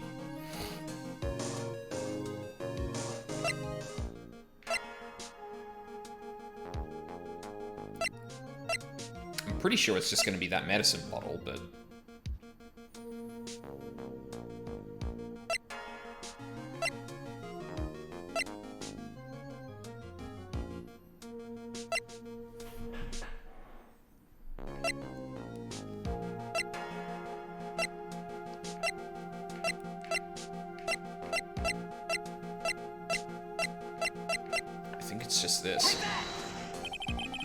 Going back to the station anyway, could you find out whose prints are on this? Oh hey, that's the small bottle I gave back to you this morning, right? Yeah, I think it's time we solved the last mystery of who the prints on it belong to. Sure thing, pal. Actually, that's been gnawing away at me too. Small bottle given to Detective Gumshoe. Okay, I'll get this off to the lab right away. Just make sure you don't lose the case before I get back. This is pretty much the final showdown, I guess. It's time to separate the phonies from the real guys. Is there supposed to be a rhyme there? Maya?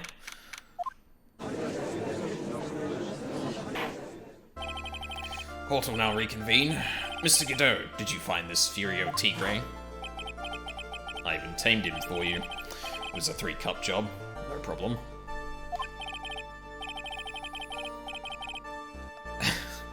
Tamed him? Guy's name may be Furio Tigre, but come on. He's pretty lively. Be careful, he still bites. Very well, please show Mr. Tigre to the stand. Oh boy. Witness, please state your name and Ah! Don't hide under the table, Maya. Unless there's room for me down there too. Would you mind? What you say to me? Nothing. I didn't say nothing. Honest. You could have guessed that fear would induce a bad Brooklyn accent in the judge. I got business to take care of, you hear me? So who the hell called me into this hole? Was it you, Spiky? No, of course not. It was the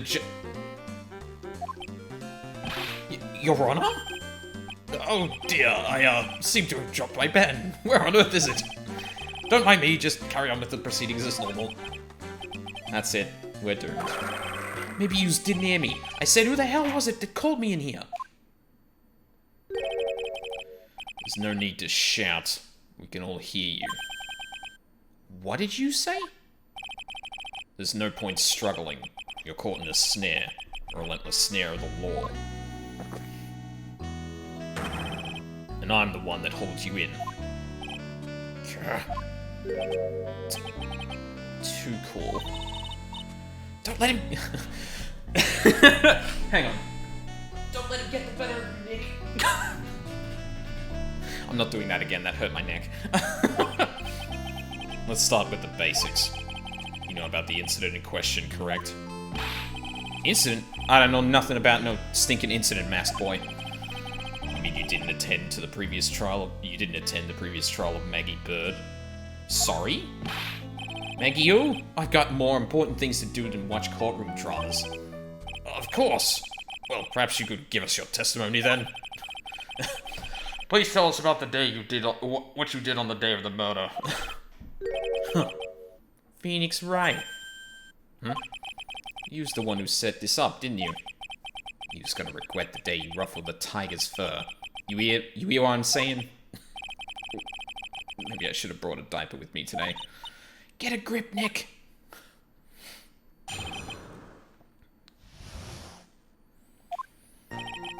I don't know nothing about no murder. I was tied up with business in December last year. Spent all of my time in my office. Got whales lined up to borrow cash from Tenderland every single day. You just want to check my alibi? Just ask via letter. At last I found my pen.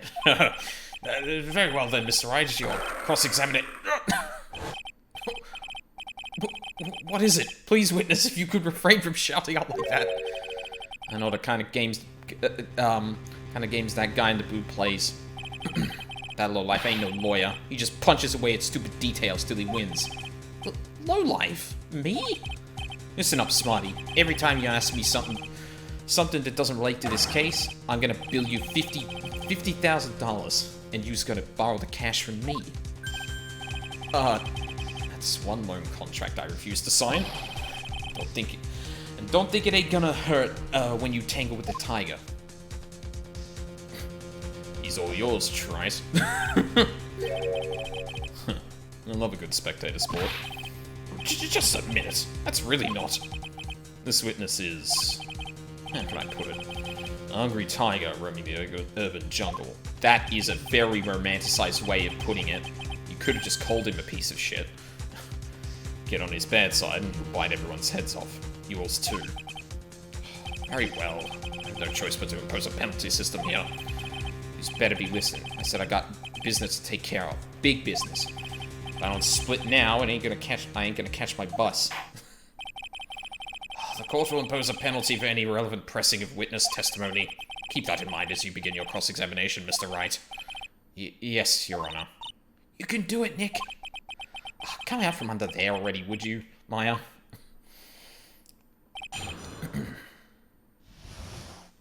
Wow, just blackmail the court instantly, huh? Yeah, and judge is like, oh, I don't want to get blackmailed, so I'm going to make sure you don't fuck up.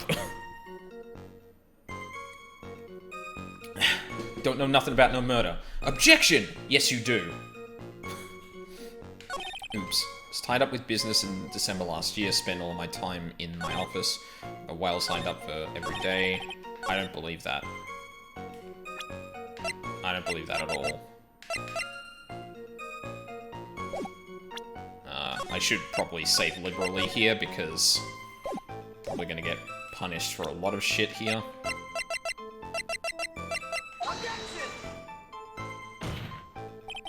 Your Honor, that statement contradicts the... I don't see any... God damn it.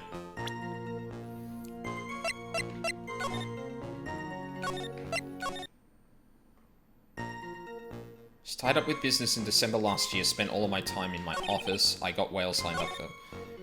Check my alibi, just asked via letter.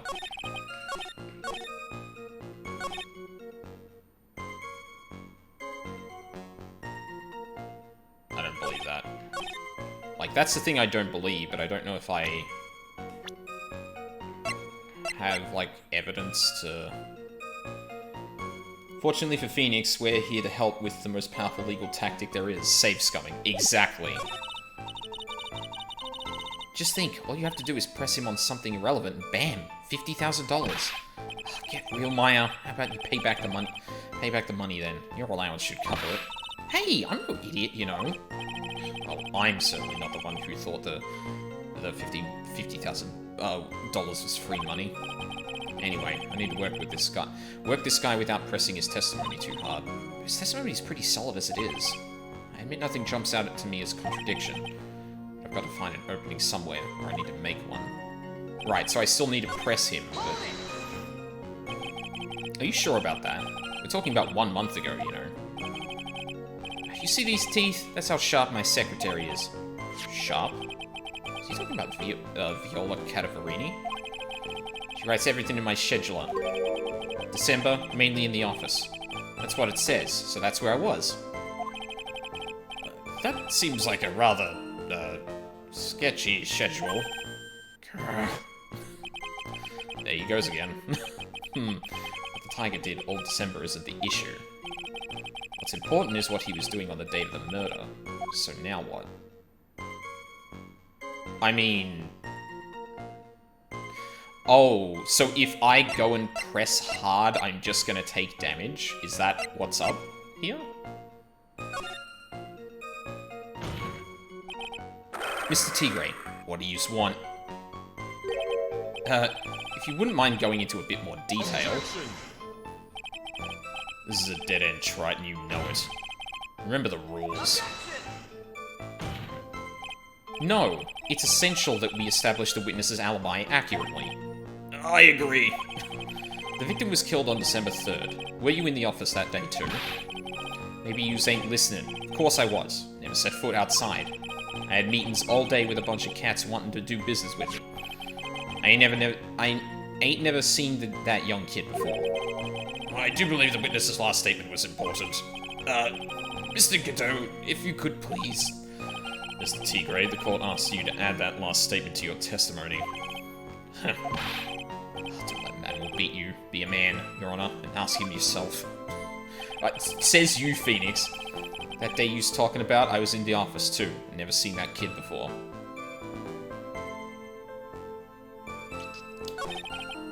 I just lined up. Check my alibi. Never saw that kid before. Is that where I start presenting this then?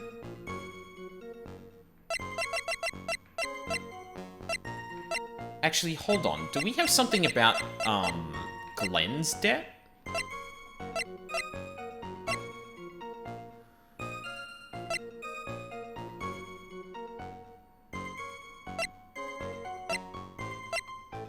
We don't, do we?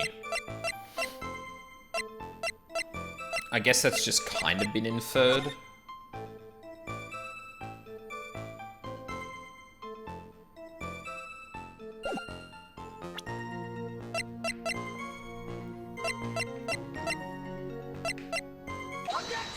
Okay, sure. Mr. Tigre, you claim you didn't know Mr. Glen Elg, but it appears that Mr. Elg knew you. What? Mr. Elg left this little note on his calendar. Meet with the tiger. And the date? December 3rd. December 3rd? That's the day of the murder. So, Mr. Tigre, I submit that you did indeed know one Mr. Glen Elg, because on the very day of the incident, you met with him.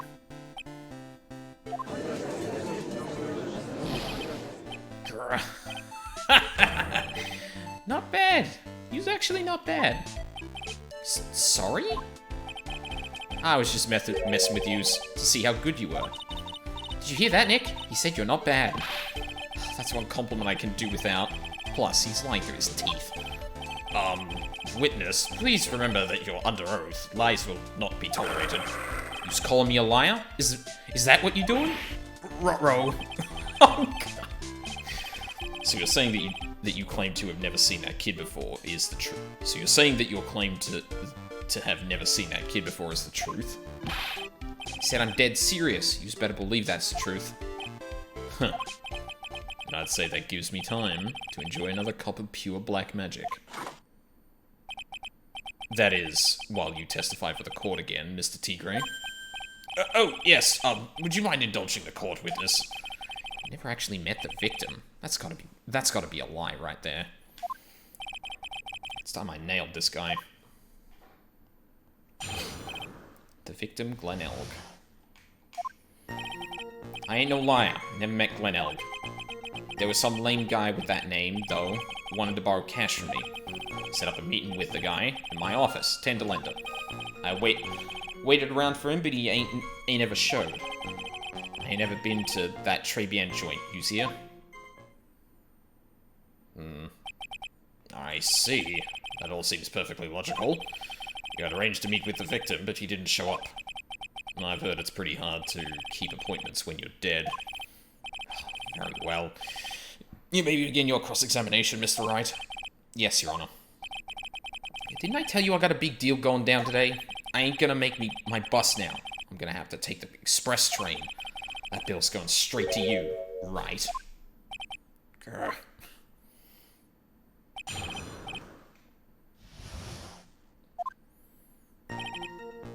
I never met Glen Elg. There was some lame guy with that name, though, wanted to borrow cash from me. I set up a meeting with the guy at my office, tender lender. I waited around for him, but he ain't ever showed. I ain't never been to that Tribulation joint. You's here.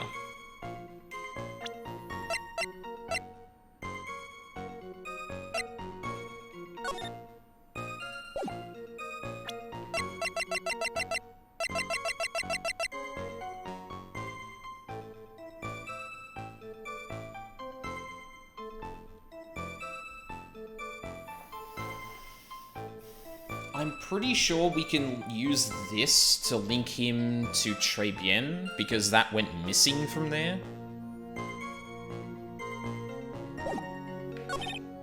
Waited around for him, but he ain't ever showed. I set up a meeting with the guy at my office, tender lender. There was some lame guy who wanted to borrow cash from me. So your meeting wasn't supposed to be at Tribulation, then? Why would I want to go to a dump like that? I want to talk with my clients. I got an office decked out for the job. I got the best punching bag you ever saw in there. Not exactly a professional office you've got there, you know. So you were in your office on the day in question. Waited around for him, but he ain't ever showed. He didn't show up? Huh. What do you think, Trite? Let's see. When does a dead man get from a French restaurant to a loan shark's office? And you yourself didn't go to Tribulation. What are you trying to pin on me here? Why don't you just come down to my office? We could chat about this thing my way, yeah? I got the best punching bag you ever saw in there. No need. I'm good, thanks. Listen up. I ain't got nothing more to say except this. I ain't never been to that Tribulation joint you see. Never. Not even once? Not even once. I was in my office the day that went down. I didn't put no poison in no kid's coffee. Capiche? Do you think you really didn't meet Glen Elg? Not likely. Because I'm convinced this guy is behind the whole thing. So you mean that whole testimony he gave was just a lie? Of course. So we can't afford to give him time to think of ways to plug the leaks in it. Gotta nail him while I still can.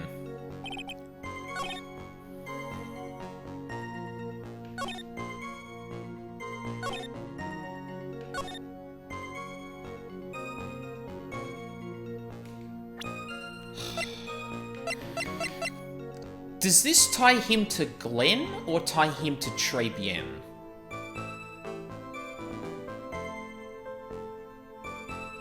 Like, I'm pretty sure it ties him to Glenn, but I don't know if it ties him also to Tribulation.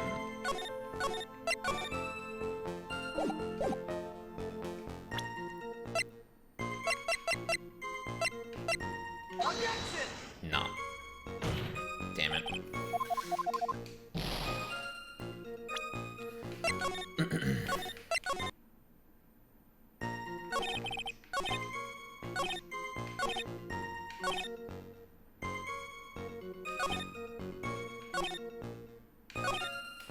Never been to Tribulation. Left by the victim, doodle is in the victim's handwriting, an article from December 5th says a thing, picked up from a bench in Vitamin Square. The Thrown away by the old man, Trivian's lunch, the scooter, Tigre's scooter, loan contract, Victor's testimony, floor plans, autopsy, crime scene photo, coffee cup, winning ticket, apron, potassium cyanide, prescription bag, Glenn's calendar, paper badge, MC bomber, millionaire radio flyer. Oh, fuck, I completely forgot about that. My time playing LA Noire should have made me immediately think, no, the fucking, uh-oh. I should have immediately thought about the,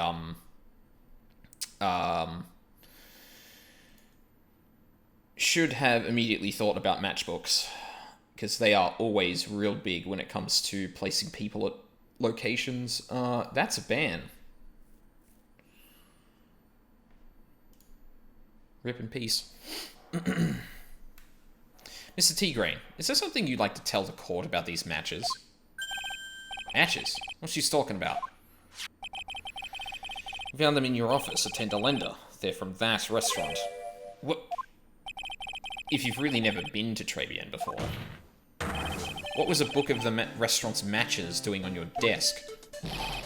You've been snooping around in my stuff now too, wise guy? What are you, my ball and chain? Ain't no broad controlling me. Order. Well, witness, I think it's time you started telling us the truth, don't you? Sorry, I'm terribly sorry. Forgive me. I ain't no pussycat. I don't go back on what I said. But, okay. I was at the joint that day. What? Listen good, alright? I might have been there, but I still never met that kid. Well. Looks like an order just came in for another testimony. I'm this close to proving it was him. He did meet Glenn Elg that day. He did put poison in his coffee. He must have.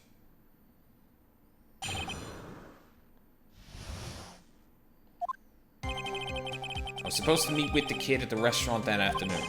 When I opened the door to the joint, I saw one ugly scene. Guy was laid out over the table, stiff as concrete.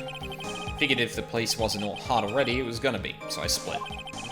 I heard the cop sirens on my way out, and I went straight back to my office. I see. You didn't actually meet with him in the end, then. Mr. Wright, your cross-examination, please. Yes, Your Honor. Hold it! If I wait around here any longer, I ain't even gonna make the normal express. No more stupid questions. No problem. Anytime Tri presses you on something irrelevant, I'll see he pays a penalty. Mr. Godot, that's my job! Your job is to sign that little hammer of yours and call a guilty verdict. So do it. Yes, sir! Channeling Edgeworth a bit there. Well, more Von Karma, but Special Express ain't cheap, right? Just so yous know, since yous paying. Oh man, doesn't the rule of law mean anything around here? Phoenix, we're 3 games in, and that has almost always been subverted at some point or another. I don't think it means much anymore. Supposed to meet with the kid at the restaurant that afternoon. When I opened the door to the joint, I saw one ugly scene. The guy was laid out over the table, still as concrete. I figured the place wasn't hot already. If the place wasn't hot already, it was gonna be, so I split. I heard the cops' sirens on my way out, and I went straight back to my office. Supposed to meet with the kid at the restaurant that afternoon. When I opened the door to the joint. An ugly scene? What do you mean? The witness has already told us, trite, which makes that question irrelevant. But...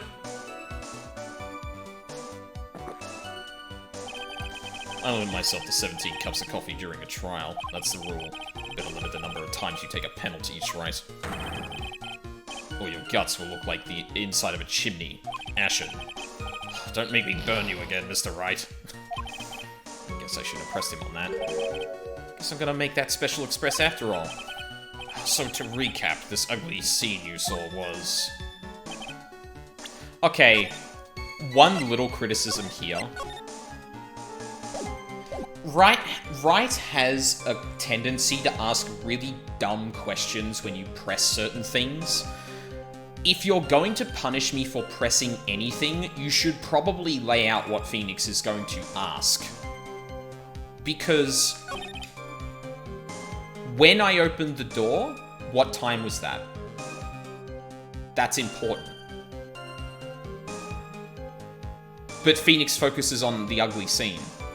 Like he couldn't tell what that was.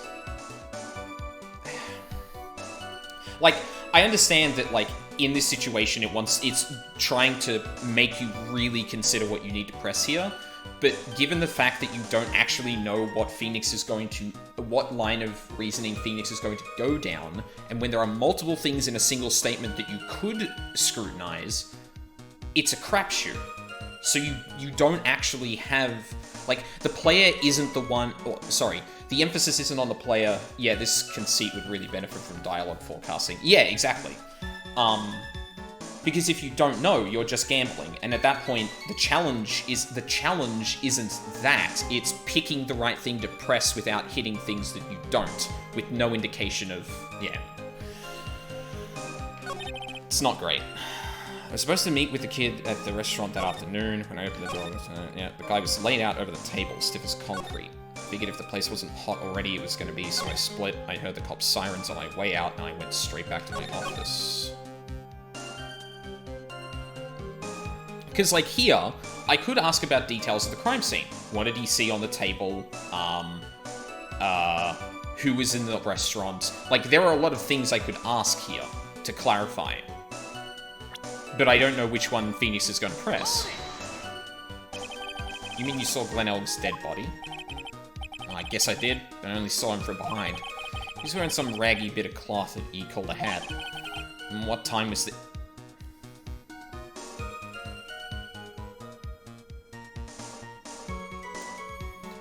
Why was it this statement? If you were gonna fuck! I don't know. Huh? You know what winds me up more than anything else in the world? Watches. Round watches. I ain't gonna pollute my paws with some ticking henpecker. Out of interest, Mr. Tigre, what winds you up the second most? Huh? What do you think? Square watches. Is this guy for real? Look, all I needed to know was that something bad was going down that place. I now know what it looks like when someone takes psychic damage in real time. Yeah, like... Okay, so this is the problem with telegraphing what's being scrutinized here is doubly bad here. Because this sentence starts with when, but I actually ask about the time when he's detailing the crime scene. Like... You can't write a sentence that telegraphs time and another that has the crime scene and then ask about both of those things in the latter. Like, God, that's Anyway, figured if the place wasn't hot already, he was gonna... Yeah, so, want to scrutinize your actions during that time. You went straight back. Did a bout of guilt, suddenly hit... punished for this. What you trying to say? You trying to tell me you ain't never been guilty of nothing? We'll have our crosses to bear. We'll have to swallow the dark secrets we hide. Like this. There's one more down of the 17. Courtroom's not exactly the place to talk about dark secrets, is it? Seems you've done it again, Mr. Wright. Another irrelevant line of...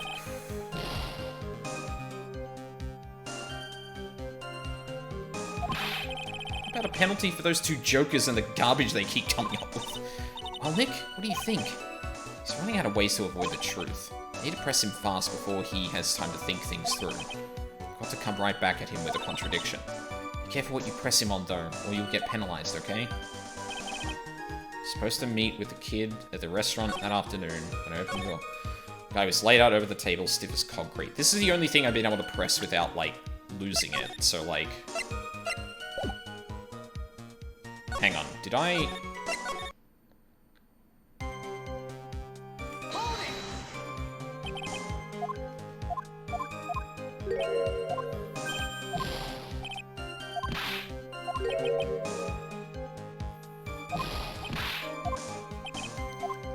Yeah, like, so to be clear, like, the game obviously hasn't had this problem before because there's no, like, immediate penalty to... Like, the way these prompts are usually written is in such a way that when you press them, you might get something stupid, but you might not. But you don't get punished for them because you can just see where everything goes, right? So generally speaking, none of these cross-examinations are written strictly so you know what you're going to press when you press something, right? It's happened multiple times throughout the games. So then turning this condition on where it's like, okay, you need to be careful what you press without actually changing the writing so that it's very clear what is being scrutinized when you press is not good.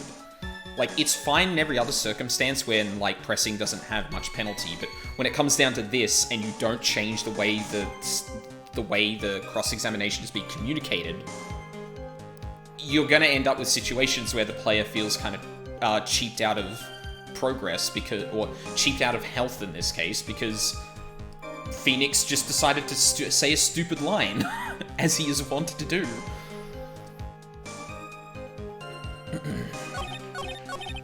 I haven't pressed the first thing, I'll try that. So the meeting wasn't due to take place at Tenderlender at all, then? Kid was making a fuss about coming into the office. It's always that when I want to talk about repayments. Even though I got the best punching bag you've ever seen, if there are any issues. Maybe it's because of the punching bag that people are scared to come. So that's why you decided to meet at Tribulations.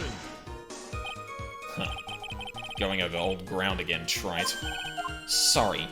No! No! No, no, no, no, no, no, no, no, no, no, no, no, no, no, no, no, no. Who organized that to be at Tribulations is important because Tigray holds sway over Armstrong. If Tigray was the one that organized things to happen at Tribulations, it could be premeditated.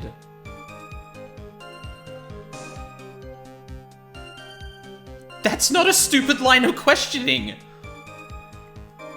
Oh. Fuck you. This is... Okay, so...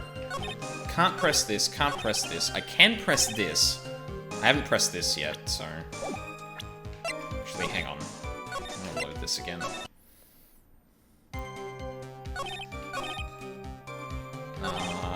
This one. I haven't pressed either. So you didn't actually set foot inside the restaurant, then? Tiger's a busy cat. I don't hang around for no one. I ain't got time to be caught up in no murder investigation. So, when exactly did you pick up the matches? There are matches just inside the front door. Our detective friend wound up in trouble with the chef after taking 5 books home. Poor Gumshoe. It's almost enough to make a man cry.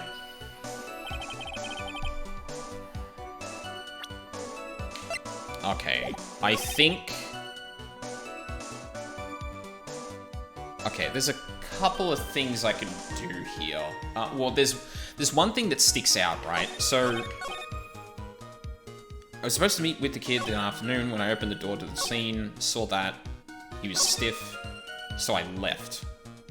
So he's claiming he didn't go in, but he has MC Bomber. Like, I'm pretty sure that's the logic I can go with here.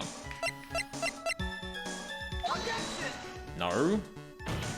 Fucking God.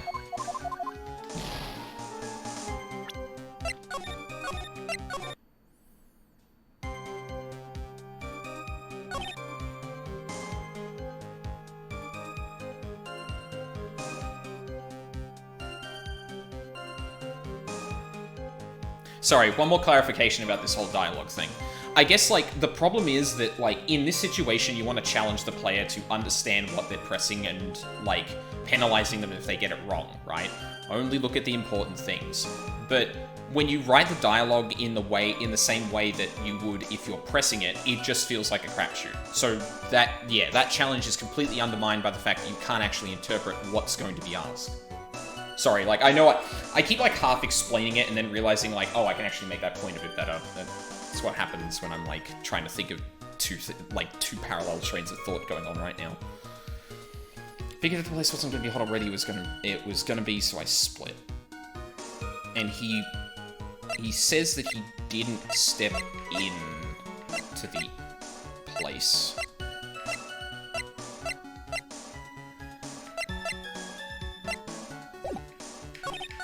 What can I contradict here? That's true. When I opened the door to the joint, I saw one ugly scene. So, this isn't true, but I don't think I can actually prove it.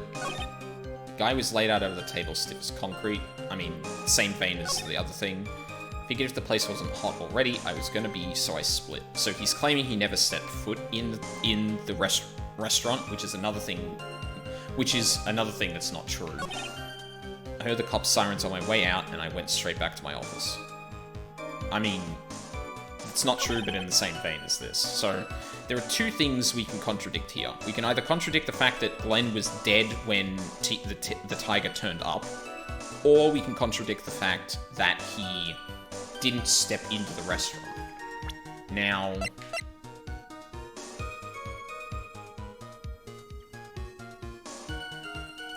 which can I prove?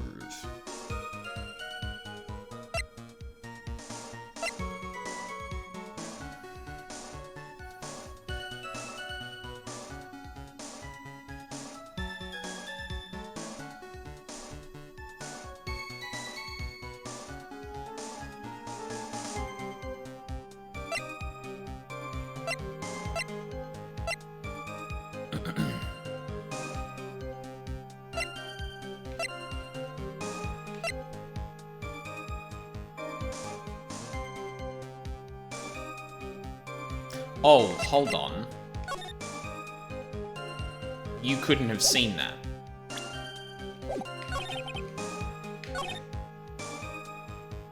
You couldn't have seen the body from the door. Yep, there we go. You're something of a loan-collecting pro, aren't you, Mr. Tigre? No one escapes the tiger's clutches? Well, I'm something of a lie-detecting pro. And no one escapes the Phoenix's clutches. Damn. It's kind of dorky, but it's also kind of cool. I think it's time we got something straight. What's this, trite? New line of irrelevant questioning. These are the floor plans of the crime scene. You say you were standing at the entrance, Mr. Tigre. From there, your field of vision would have covered an area something like this. Indeed, the witness would have a clear view of the victim's seat. Isn't that what I just said? I saw the back of the kid's head. Unfortunately for you, that is not possible. If the court would think back, you'll remember that between each of the tables is a tall partition. Why, that's true. Now look at the plans again. The truth is painfully obvious. From the entrance, the field of vision of any customer walking in ends here.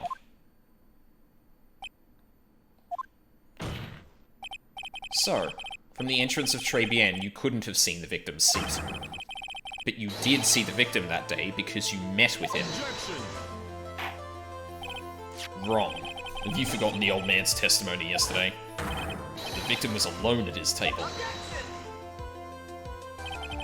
But the defense just proved that point to be moot. The victim, witnessed by Mr. Kudo, was not Glenn Elwood, but a fake. What? In order to have Mr. Kudo falsely testify, the real killer posed as the victim he had just killed and acted out a charade. Now that will do. This trial has gone on long enough without the obvious question being answered. Who exactly was the real killer who impersonated the victim? You say the killer murdered Glenn Elwood, and then impersonated his victim in a performance for Victor Kudo. In that case, Mr. Wright, reveal the identity of this criminal to the court. I mean... Obviously, the killer is Furio Tigre. No one else could have done it. What? Well, witness? Now that's cute. You think you can pin this on the tiger? Maybe you just don't understand. Tiger is king of the jungle. So I dares you to say it. Come on, you got the guts. You can't threaten me, Mr. Tigre. It's the feds. Go ahead and tell the witness, Mr. Wright. God damn it. Mr. Wright! Sounds to me like it must be you, old man. You've got guts, I'll give you that. Mr. Wright, do not leave me to handle this alone. Perhaps I can end this embarrassment. Mr. Godot? Let's just go back over Mr. Kudo's testimony one more time. The old man didn't see just the victim. Oh, no. The servant girl bought him a Giammaccino. Yep, there's no question about it. Yep. Was the victim he saw the real victim or not? That doesn't matter. The fact remains, he saw the accused put the poison into the coffee. Yes, it was the waitress who poisoned the coffee. Oh, yeah. Waiting for my absence to launch your attack. Huh. Found your pen at last, Trice. It was in my pocket. But anyway, Mr. Kudo witnessed two people that day. He saw the victim, the supposed Mr. Glenelg, and the waitress from behind. Yes, your point, Mr. Wright? I think the conclusion is obvious. If this Glenelg was really the killer in disguise, then surely it's possible the waitress was also part of the show. What? You mean the waitress was an imposter as well? The defendant, Miss Bird, fell unconscious immediately after the incident.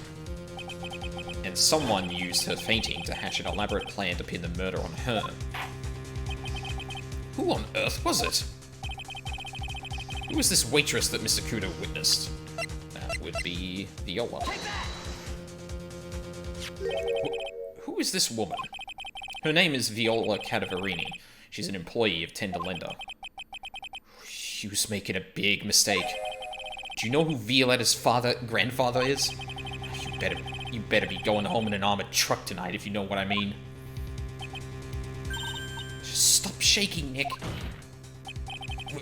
Where was I? Yes, the defendant, Miss Bird, has stated the following. Well, when I took the coffee over to the victim's table, it's true there was another customer in the restaurant. She was sort of creepy. She had a kind of cackling laugh.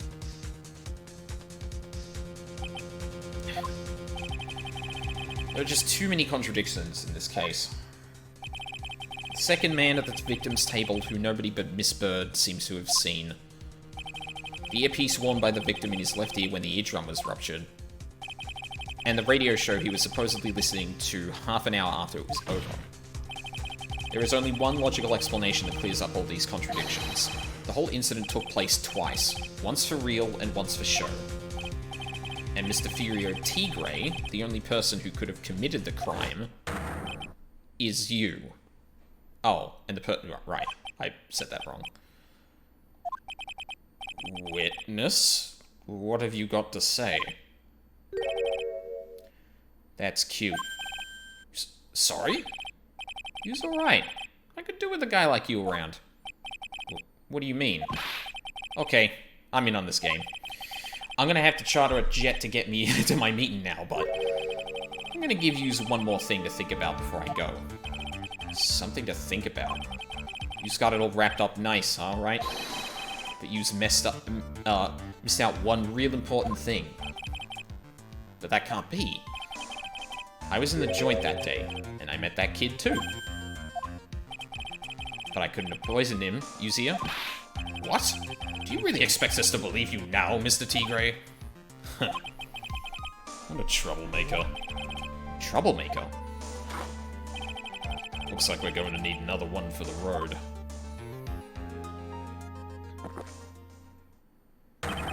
One more steaming cup of hot testimony. Indeed. Witness, you will explain yourself to the court. I will give you one more chance to testify. What happened that day at Tribulations between yourself and the victim? Ties to the victim. Alright, this is probably where we actually bring out the bloody, MC Bomber.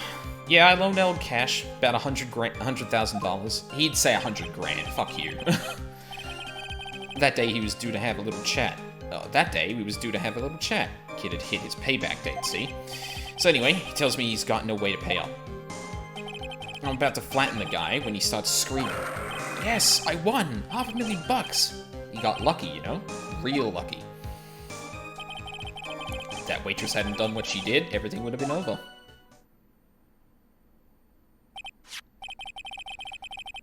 Now, I see that the principal amount you loaned to Mr. L was $50,000.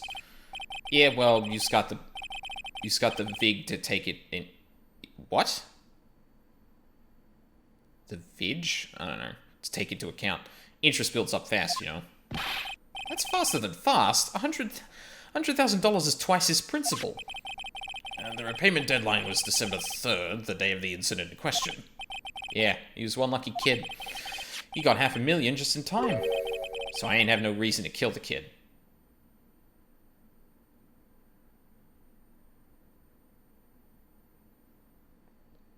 He was gonna repay me with the money he had just won in the lottery that was 5 times his repayment.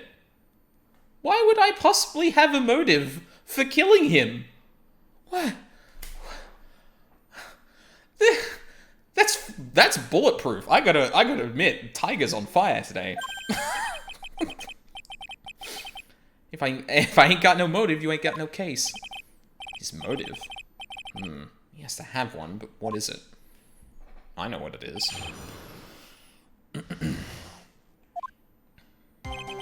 Yeah, I loaned L cash. That day he was due to have a little chat. Hit the payment date. He tells me he's got no way to pay up. I'm about to flatten the guy when he starts screaming. I won $500,000. He got lucky.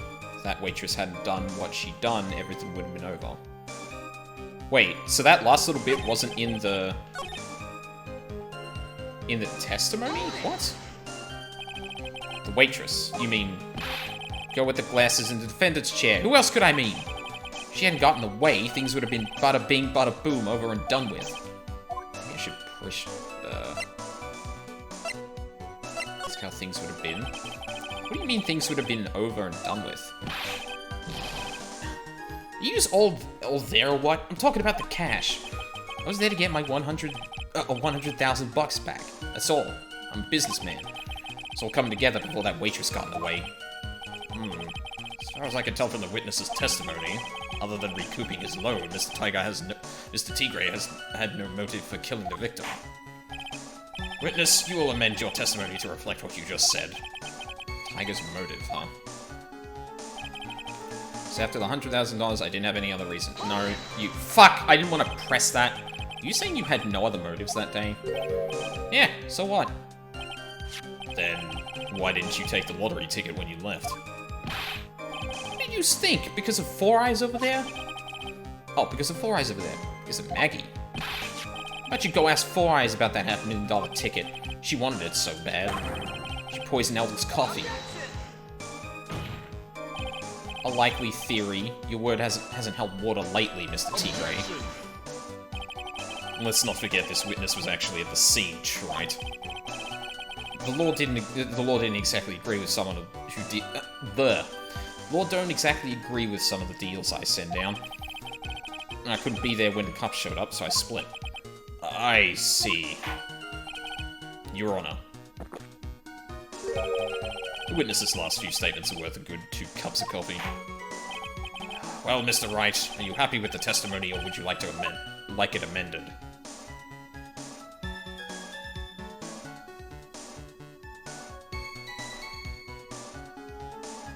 That's a good question. Because if I amend it, I'm pretty sure I might lose the opportunity to press him on his motive. And I think that's what I'm getting caught up in here.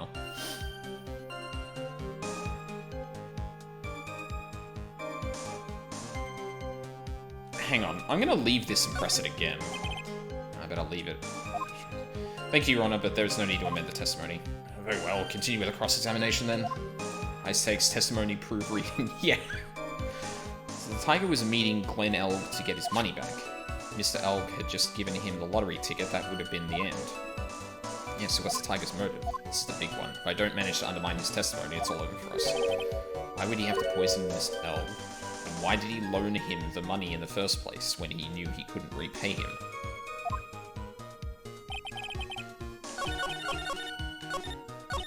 Oh, fucking... I hate when that happens.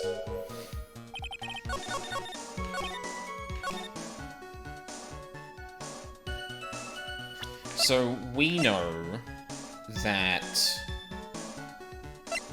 Viola's medical papers are probably the reason he's, is one of the reasons he'd be looking for money. Hang on, I'm gonna press this again.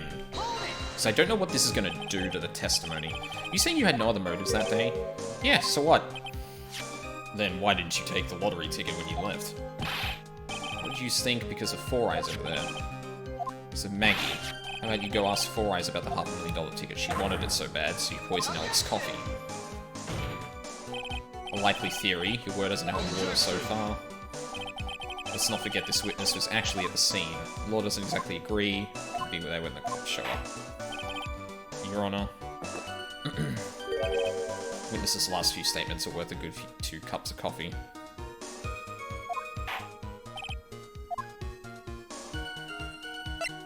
I don't think I want this amended.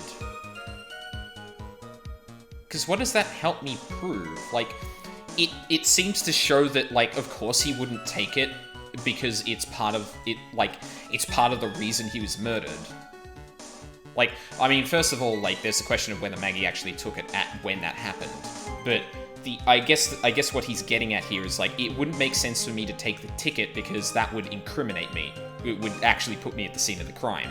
And he doesn't want heat, so... yeah. No, I think I leave this. I think I leave this and just shove the motive in his face.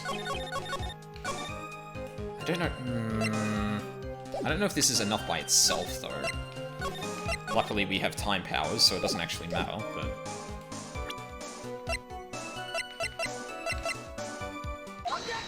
yeah. So you just intended to get back the $100,000 Mr. Elg owed you, correct? I loaned the guy the cash, so that's my right. Unfortunately for Mr. Elg, $100,000 wasn't enough to cover it, was it? Huh? About 6 months ago, you were involved in a traffic accident, weren't you? An accident involving a car and a scooter in which a young woman was injured. She was taken to the hospital, where she underwent surgery. Where do you get all this info? These medical papers document the treatment of the young woman in question. According to these, her operation cost $1 million. Payment for these expenses was due in December of last year, and was paid in full. $1 million? A preposterous sum. Someone should sue these HMOs.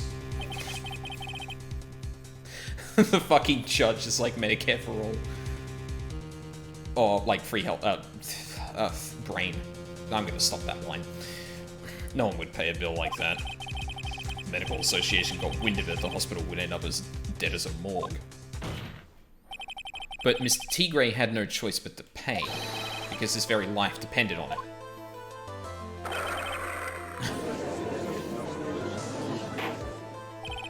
Order! Order! Order! You say his life depended on it, Mr. Wright. Indeed it did, simply because the injured woman was none other than Viola Cadaverini. Did you say Cadaverini? Bruto Cadaverini, mob boss in charge of all underworld activities in the city, and doting grandfather to his precious Violetta, also known as Viola Cadaverini.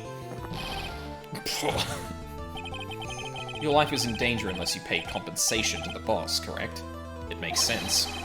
You were desperate to acquire the $1 million Cadaverini demanded of you. So desperate, in fact, that you decided to sacrifice Glenn Elg's life to pay your debt. Order! Order! Order! What do you say to that, witness? That's a nice little fairy tale trait.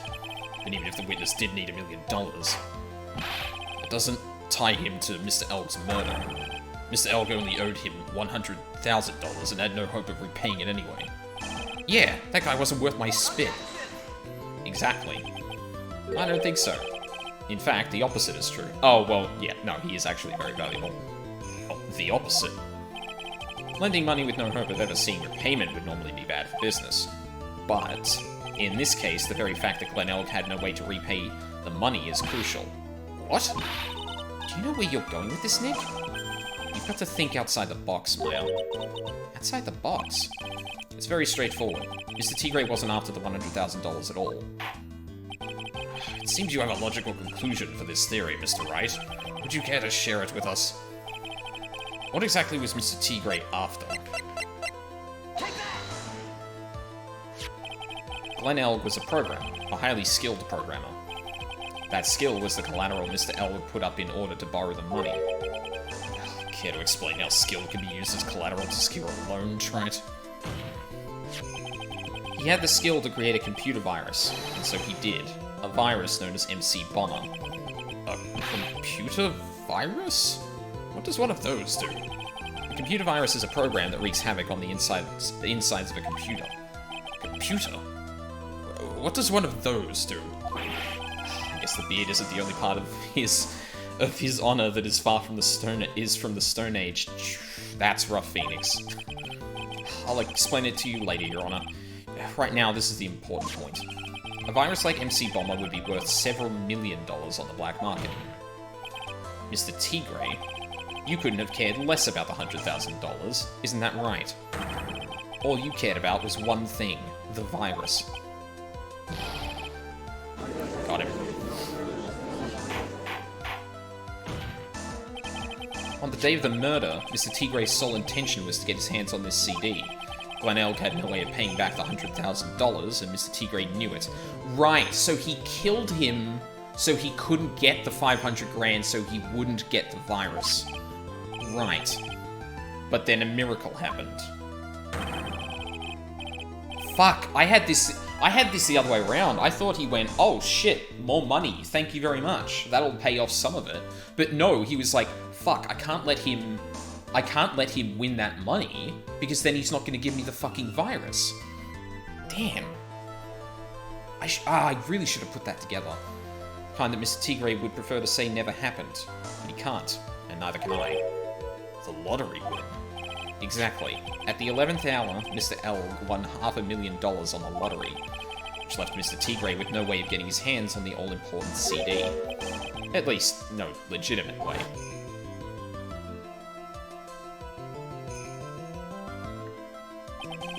So he resorted to illegitimate means.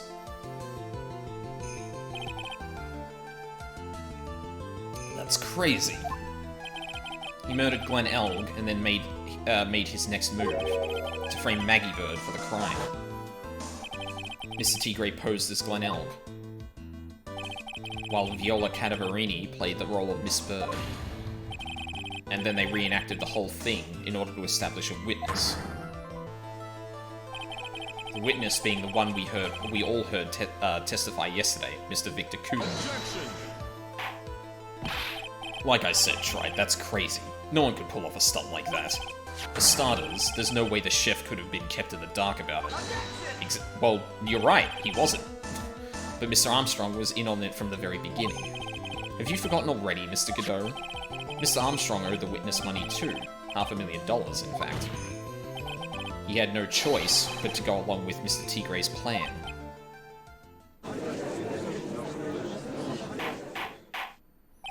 Order, order! Silence or I will clear the court. You just put on a good show, Spiky. If you just want to stay alive in the loan shark business, you gotta be careful. You saying I dressed up like that kid, created a witness, and framed someone? If I did something crazy like that, I'd leave a trail as bright as my shirt. I ain't dumb enough to do something sloppy like that. I agree. You do? Despite your appearance, you are very careful. That's why you took one more precaution. One more trick to make sure Miss Bird had no way out. What? Another one? Mr. Wright? Oh, wow, I said that weird. Interesting. Why don't you fill us all in, right? Yes, Phoenix, why don't you fill us all in about what you're driving at? What was this trick you say Mr. Tigre performed to frame the accused?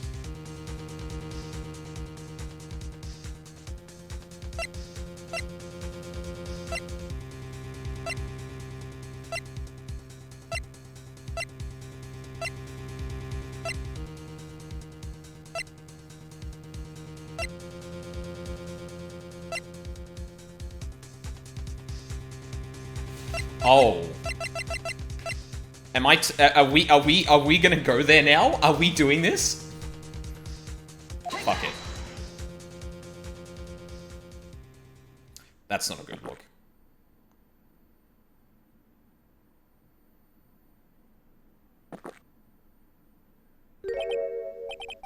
And what's the relevance of that, Trent?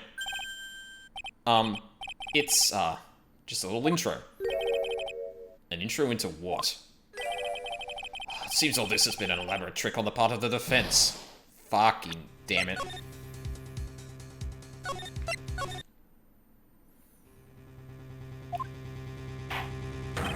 What was this trick you say that Mr. Tigre performed to frame the accused?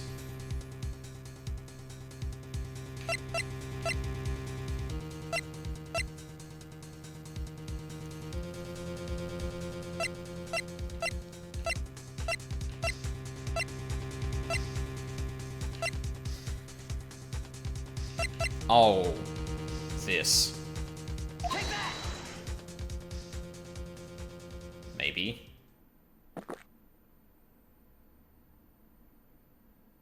No, he's doing the same thing again. And what's the relevance of that? No. Fuck.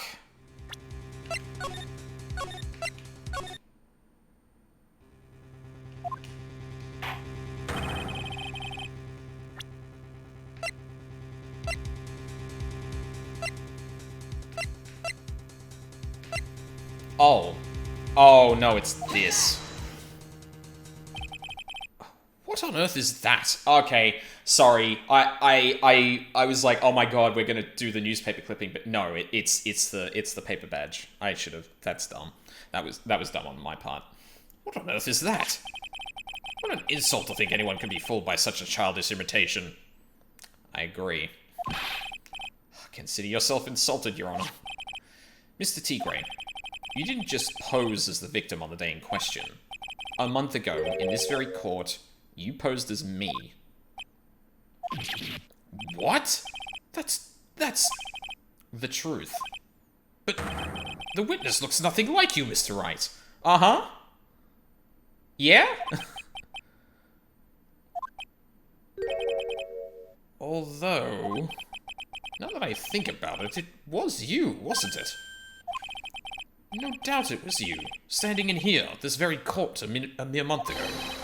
The Phoenix Wright who put up the most disreputable, shabby defense I had ever seen.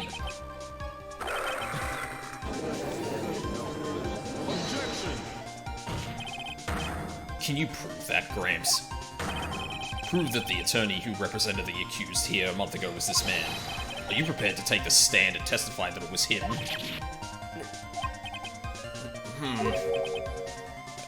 Hey. Forget about it, yeah? I wouldn't do something like that. Not me. You made a mistake, right? It was someone else, huh? What the fuck is going on? Do you know pride, sir?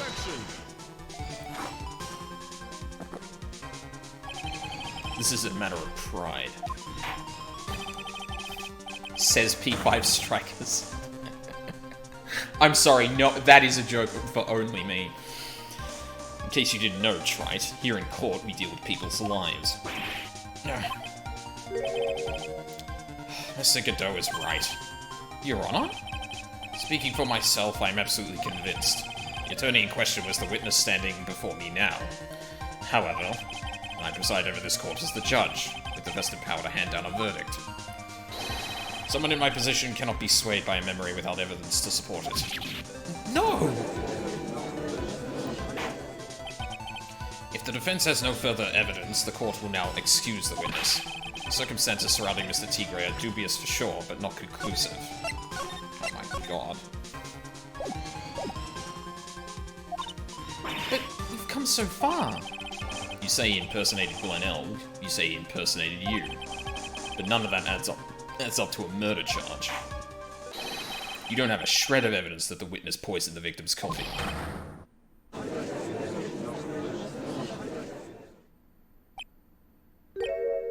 Ha! Sucks to be you, right? Don't mess with the tiger, or you're gonna get mauled. You've got that? All we managed to do here was chase him around a bit, but I was so close to getting him to admit his own guilt. Huh. Looks like I won't be needing a refill. If I just had one more piece of evidence. One more piece of evidence, maybe I could get Maggie off the hook. This witness's cross-examination is over. You are free to go, Mr. Tigre.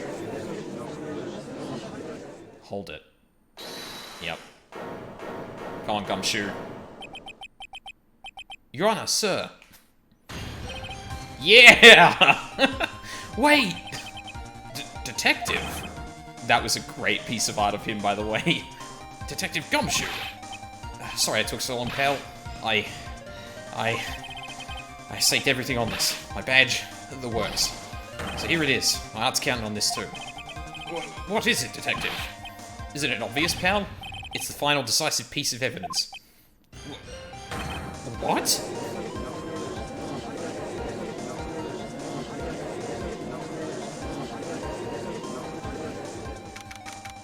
We're outside the courtroom. What? Sorry it took so long, pal, but I finally got the results from the lab. The results? About the prints, pal. From this medicine bottle. Oh, so? Do you know who the prints belong to now? You think I'm some kind of hack detective? Of course I know. So, tell us. They're the tigers, right? I knew it. No. You bet. Clear as crystal, all over the bottle. The Furio Tiger's paw prints. Alright, cool. That's great. We've got him now, Nick. What's wrong with you? You've hardly said a word since Detective Gumshoe got here. He's laid everything on the line for this, Nick. I know. Look, I'm sorry. This is kind of hard to say, but it really doesn't make any difference whose prints are on the bottle now. Huh? What? Why not? What we need to produce at this stage in the trial is irrefutable evidence that the tiger put poison in Glenelg's coffee. He's already admitted that he met the victim. The fact that his prints are on this bottle really doesn't make any difference now. I knew it. Great. No matter how hard I try, I'm never any use. Hey, don't be so hard on yourself. This is our last chance to help Maggie. I've been working on some useless piece of evidence the whole time. That's alright. I'm a real loser. It's not breaking news to me, pal. Oh. Detective Gumshoe? Maggie? You've been working on something for me? Sorry I let you down, Maggie. I know you didn't do it. I'm a detective. I'm supposed to be able to prove stuff like that. I'm really sorry. I'll get out of your hair now. Detective Gumshoe, wait! He's gone.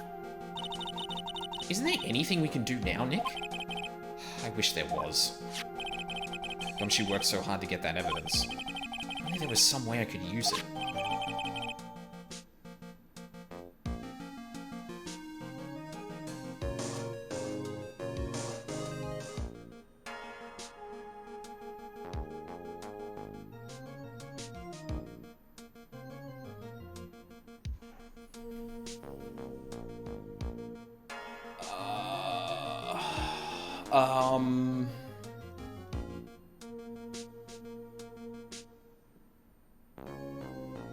Shit, I really don't know.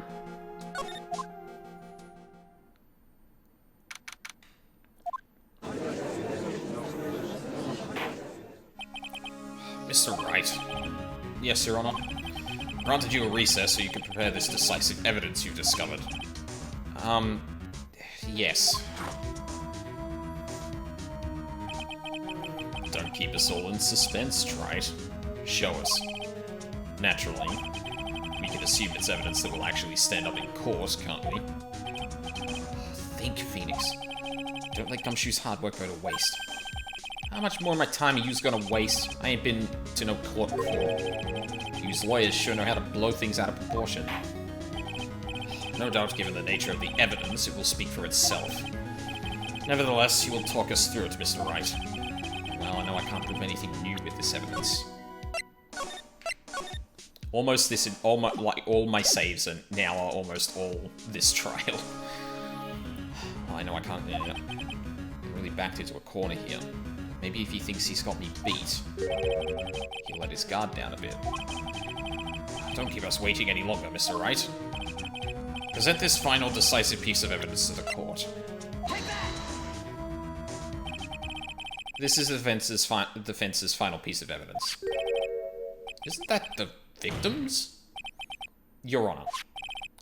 Naturally, the court is already aware of the contents of this bottle.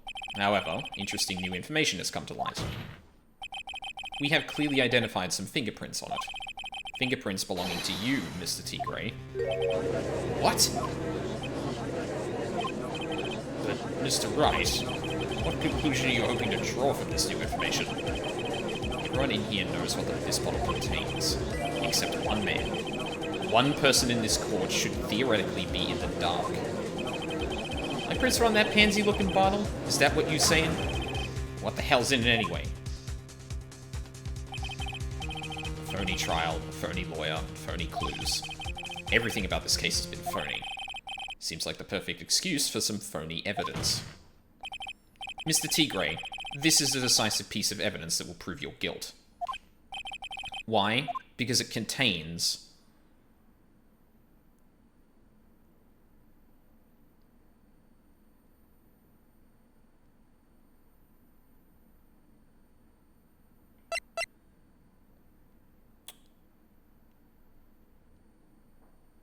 Yes. This bottle contains potassium cyanide. Potassium cyanide?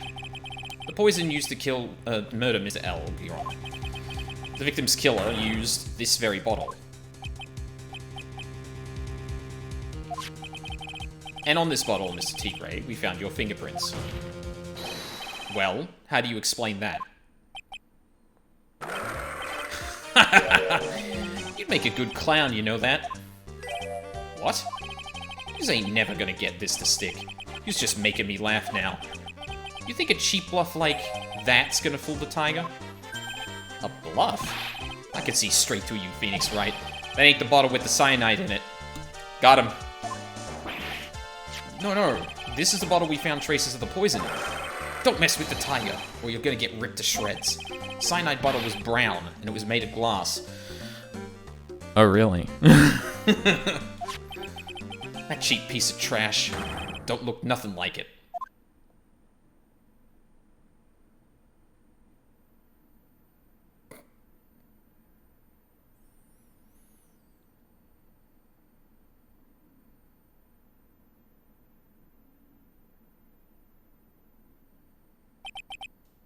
Got him. At last. What? Why has everyone gone quiet? I said that bottle... Is this the bottle you're referring to? Yeah, that's it. That's the bottle with the cyanide was in. But yous ain't gonna find my prints on that bottle. Don't let that cozy-looking suit fool you people. That lawyer's just playing games. Tell him, Mr. Prosecutor. Tell that guy where to go. You still haven't figured it out. Don't you realize what you just said? What I said? What did I just say? You were summoned to this court for the first time earlier today. If you really had nothing to do with the murder, you shouldn't have known all the little details. For instance, you shouldn't have known what kind of bottle the potassium cyanide was in. But just now, you slipped up in front of every single person in this courtroom. You described the exact bottle used by the killer to hold the poison. yous don't know who yous messing with. I'm the Tiger. I control millions of dollars on the black market. You think I'm gonna let some jumped-up suit get the better of me? Sure, last piece of evidence was phony. But that's just what you deserve. Phony trial with a phony lawyer. It was all played out by you, the biggest phony of all.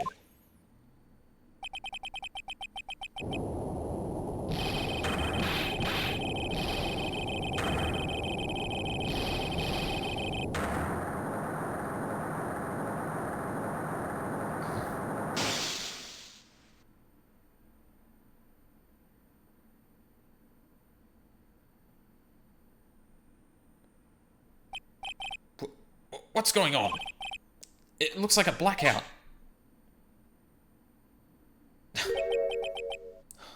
Well done, trite.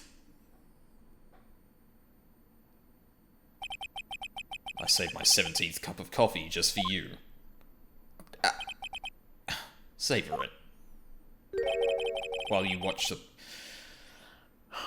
the police restrain your prey. I think he's just... Why was there a black... Was that caused by him? I don't know what I'm supposed to take from that. That's so weird.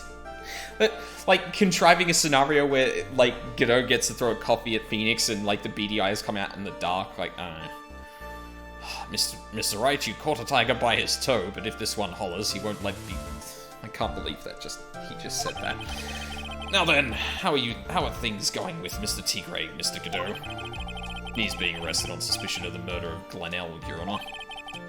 Fortunately for us, we managed to rectify a very grave error.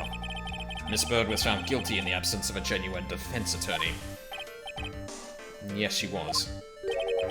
And in the absence of genuine evidence. But the Tiger made one mistake. Indeed. He very nearly got away with everything if it wasn't for that one slip of the tongue. Hugo Tigre is a truly frightening criminal. Huh. Truly frightening one is that defense attorney over there. Godot. Well, I am now in a position to deliver my verdict. This court finds the defendant, Maggie Bird, not guilty. Yay. Thank God. That is all. This court is adjourned.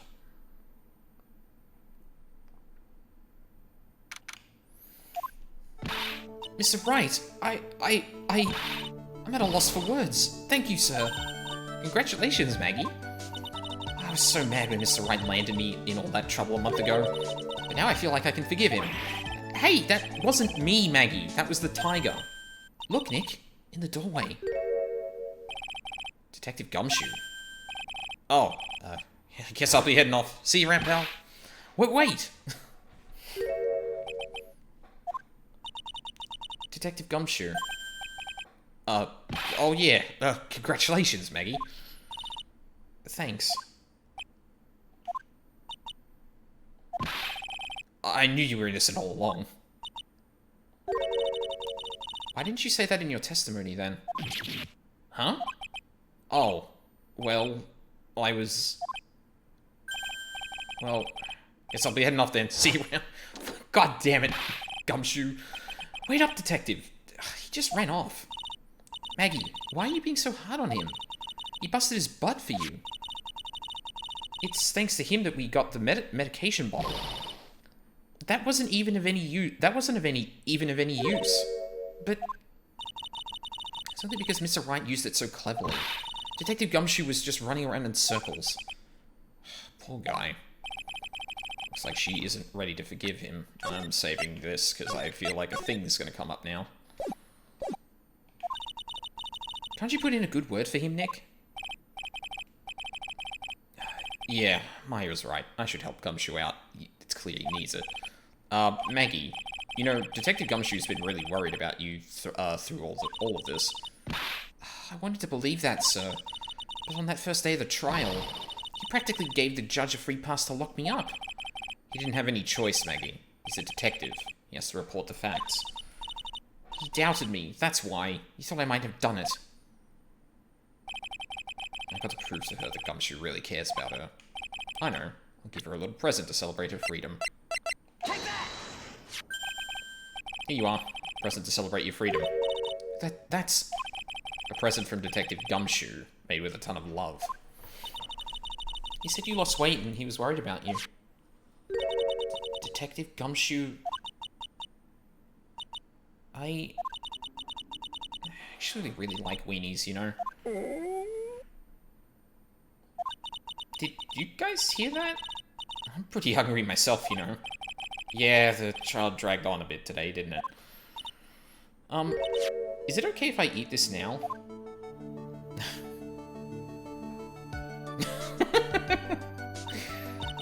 She deserves it. So, how is it, Maggie? It's really good.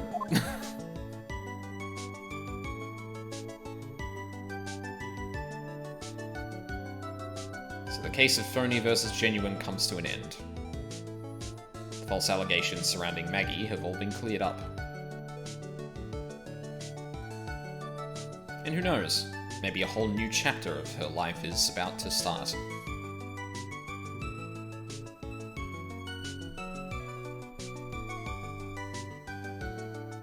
Pausing for a bit too long on that stuff, but... And there we go.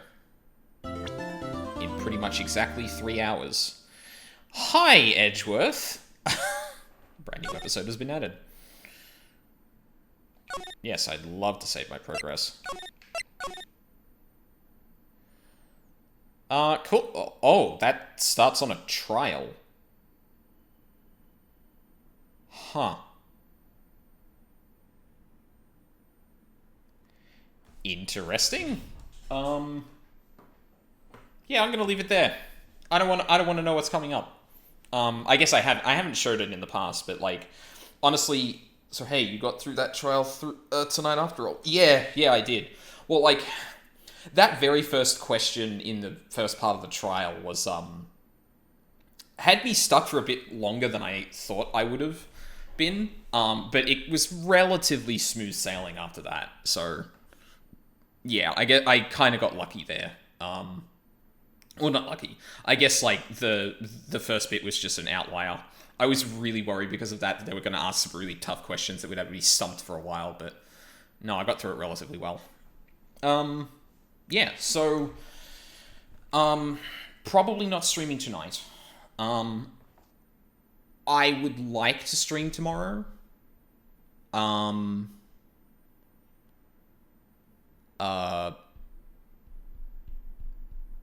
Words. Probably around the same time, start this next episode. Yeah, I don't know what I'm going to do. So it's Sunday night here. I've got Monday and Tuesday off still. So I've got Sunday and Monday nights potentially to do long streams. Tuesday night if I want to do a shorter one. I do want to get at least one more Persona 5 Strikers stream in so I can start on the next jail.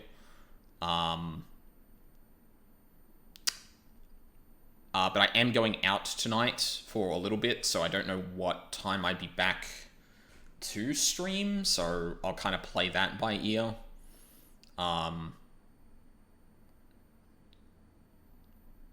Would it be better to do that on Tuesday, I wonder? No, Tuesday would be a bad day to do an extra Ace Attorney thing. It'll probably be tomorrow. I'll do an Ace Attorney thing. Yeah, that sounds good. So yeah, tomorrow around the same time I'm going to be doing more Ace Attorney. And then hopefully some P5S and some more 14 potentially, unless I'm just tired and want to take it off. I'm not going to schedule anything just because yeah, this being a weekend off, like I want to take the time to rest if I need to, because obviously going back to work is going to be a lot. But yeah, a few streams to look forward to at the very least, and I'll update the schedule as soon as I can. I'm always updating shit on Twitter as well, so yeah, cool. So thank you very much for watching live or on the VODs. I really appreciate it. I hope you all have a lovely day, and I hope to see you all next time.